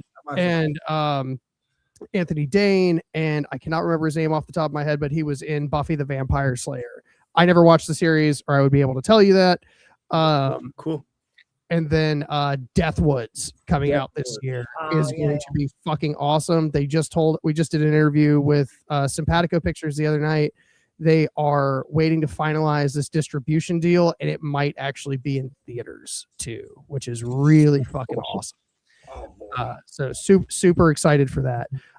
As for me, we're about to come back next week with our regularly scheduled programming. Sorry that we've been away. I've needed to not do anything for a little bit.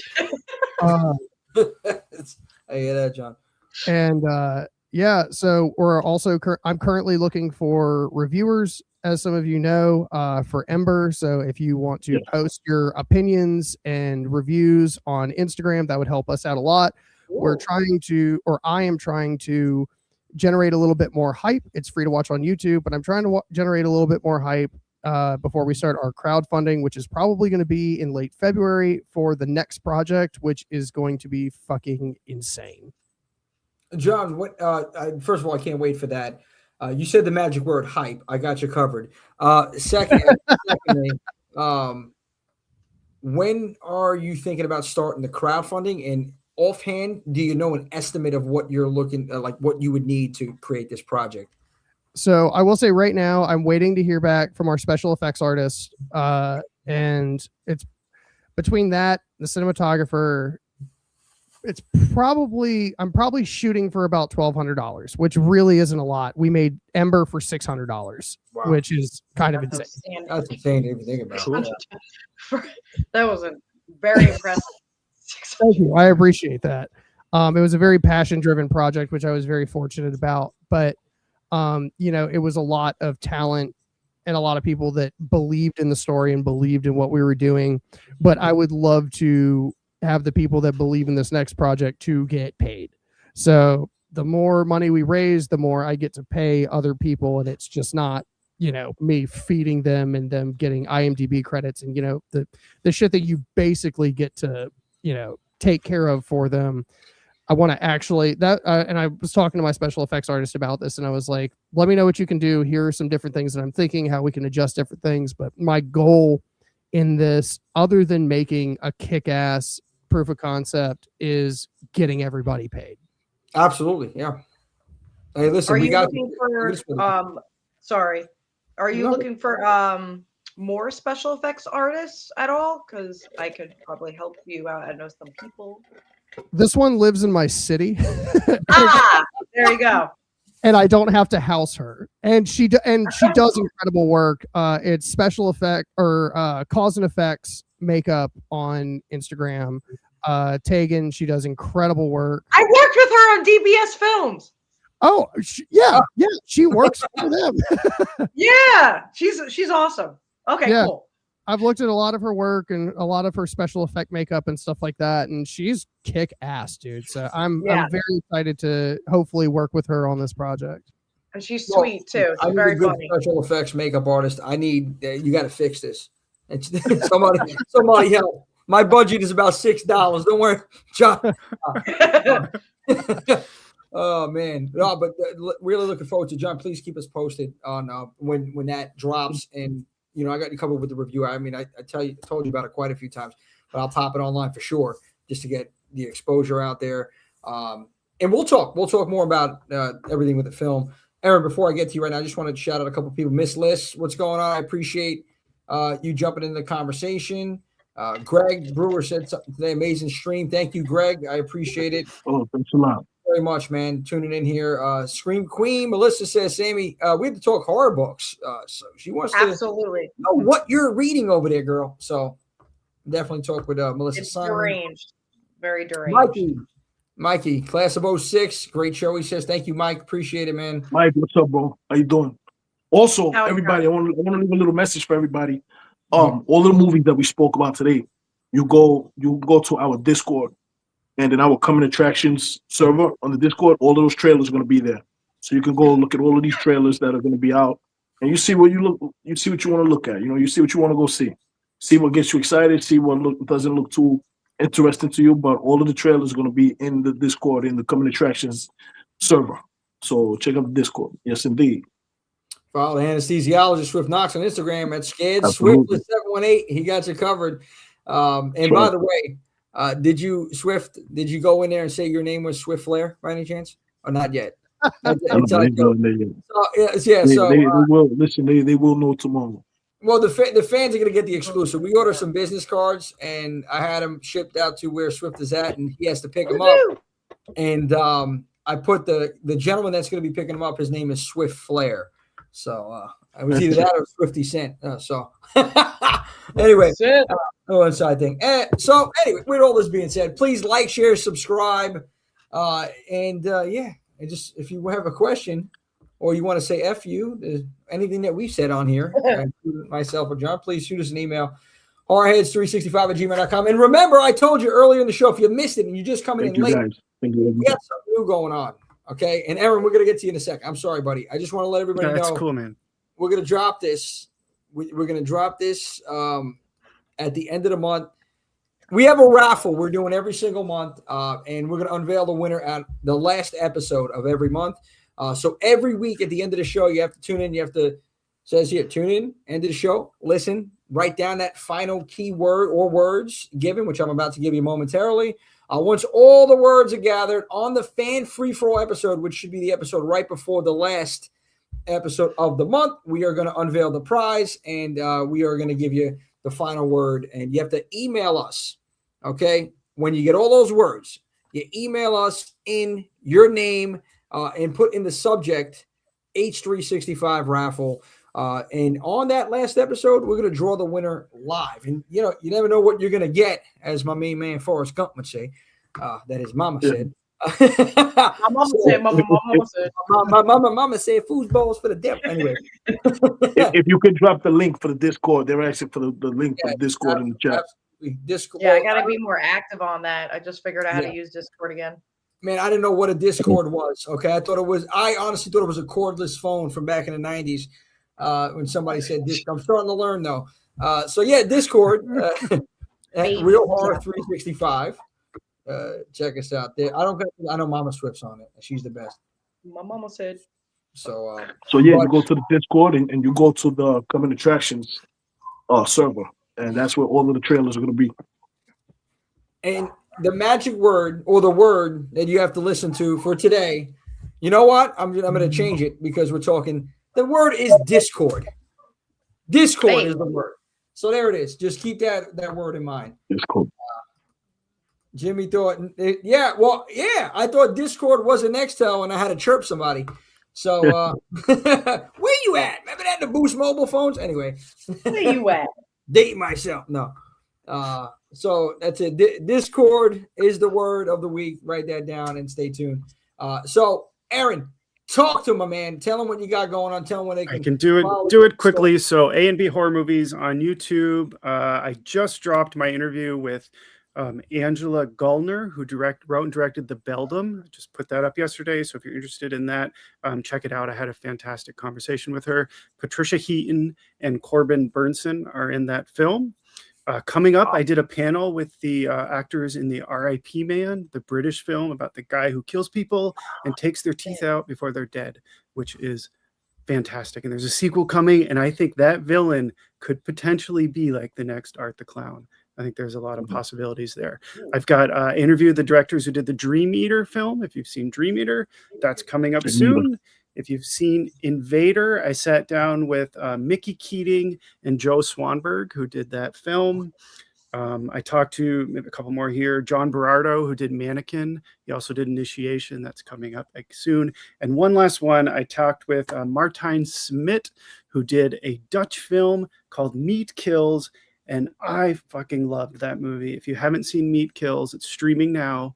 Watch it as soon as possible. I think it's fantastic. It is subtitled, but I don't know if I'm allowed to say that. I think he is going to be doing an English version. He's talking to producers now. I can't remember if he said that when we were recording or not. So whatever. There it is. That's coming up. And also you can check me out on Instagram at Aaron's Movies 8587, where I share my love for physical media, horror movies, and all the stupid little collectibles that I buy. And there you have it. That's all I've got. Thank you for having me on tonight. This was so much fun. I've been looking forward to it. Thank you, Aaron. Awesome. Thank you, Aaron. Also, Aaron has one hell of a backlog. Like when you start watching his shit, like just go back a little bit. He's got one hell of a backlog of interviews. Yeah, dude, amazing. Great content. Yes. Great conversations. Thanks, man. Yeah, no, seriously, I'm gonna pop the links also in the description for both of the channels and the handles. Go ahead. I forgot one more thing. John, you talked about Meat. You referred Meat to me. I'm now going to be interviewing the director, and I think he invited everyone, the main leads. So I'm going to be doing like a panel interview with the Meat guys. Is it him and I Cody? haven't recorded it yet. So is it who? Is it Roger and Cody? I'm sorry. Is it Roger and Cody? I don't know. Well, it's definitely Roger because he's the writer-director. Oh, yes, definitely. And he invited 6 other people. So there could be 7. Oh, folks. He hasn't confirmed. Because he said, well, who would you want of the main characters? I'm like, well, just ask them all and we'll see where it lands. So sounds like a horror 365 episode. It could be a horror. Yeah. So we'll see. I haven't recorded it yet, so I didn't want to drop it. Maybe a little too soon, but that's coming up. Blow Roger a kiss for me. I will do that. Oh, it's good stuff, man. And that's it. Thanks for giving me a moment. Yeah. Really looking forward to seeing everything that you got going on, Aaron, as well. All the conversations, really great guests. And you're both of you and John, you guys are just such tremendous interviewers. Like, really, I really enjoy the conversations. Yes, agreed. And it takes a lot to keep me engaged, and you guys do a great job. So keep up the great work, seriously. And again, I'm looking forward to it. I'm looking forward, John, to that script. We'll talk about it, though, buddy. Talk about it down the line. Ember, check him out. Pop everything. Everybody, check out Ember. Yep, I'm gonna pop it. Sammy, I'm gonna give you the floor, man. Sammy and Swift, I'm gonna give you guys the floor. If there's anything you got to plug, the floor is yours. Swift, you go first. Swift, you go. Oh, you want me to go first? Ladies first. All right. No. Wow. Swift Flair is getting it from Sammy over there. No, listen, everything. I'm happy to be back. You know, we had a few weeks off. Didn't quite feel right, not being here every week, but it's good to be back today. Thank you so much for you guys' company. It was a great live, a lot of fun talking horror and getting different perspectives and not just the popular opinion. You know what I mean? So thank you guys, man. Also, Miss Liz was in the chat. I'm gonna be on Miss Liz's live on Friday. This Friday coming up. So everybody follow Miss Liz on YouTube. I'm gonna be on her live this week Friday. Well, 2 days from now. I'm gonna be on her live. So check that out. She has a sick collection. She loves horror. Her ink is out of this world. And yeah, check us out. Check us out over there. And Sammy, it's all yours. Yeah, no, I'm happy to be back because I always said in the previous lives that I view this as like my free therapy session. And it's a nice little hangout to be with you guys. It really is. It saves me a lot of money. So Well, you're welcome, Sam. anytime. No, I really miss like chatting with all of you guys, and it's a great way to start the new year. And I'm excited for each one of us to continue to create and keep chatting, and just keep it all going, because I really value everybody's time and energy and conversations. It really makes me happy, and I'm really very, very blessed and grateful for all of you guys. Oh, we love Absolutely. you. Thank you for that, Sam. Now, listen, You're welcome. You're welcome. Anytime. and I gotta read that book too. But Yeah. discretion is advised. So Aaron, Jim, anybody else that's just giving you a heads up. There's no words at all to describe how gory, disturbing, just you might actually need therapy after it. So Oh my goodness! Sign me up. I'm reading it. You're making Yeah. the entity sound like a Disney movie. but yeah. But if you guys do watch it, please let me know what you think of it, honestly. Oh, absolutely. Yeah. Gotcha. Thank you, Miss Liz said. Thank you. I appreciate it. Can't wait. It should be fun. Great live, everybody. Thank you, Miss Liz. I'm going to be tuning Thank in you so much. as well Appreciate it. to that stream. I always like watching others' content because I feel like I got a break. I'm watching. You guys are all entertaining. Everybody, even in the fear circuit, Our Life in Horror and Killer Bee, and it's just it's always a good time. Blessed is the word, Sam, that you used, and that's what I blessed each and every one of you here. The rest of the Horror 365 family, everybody in this chat right now. We're back, baby. In 2026, we're giving them fits, because this is only the beginning. As we walk that long immortal aisle, boom, styling and Jesus profiling. Yeah, every year, baby. As we do it as only we can do, we got to remember that we are celebrating Horror 365, and that it's not just a genre. Oh, no, it's a lifestyle. And I feel great to be back in business over here. So next week, with that being said, we got PJ Starks coming on talking New Fear's Eve. He's going to be joining us in the conversation. And then we're also talking winter horror movies. So stay tuned for that. 7 p.m. next Wednesday, we're coming to you, Horror 365 live. Until then, keep it spooky. Keep celebrating Horror 365. And we're going to see you next Wednesday night. Good night, guys. I'll see you soon.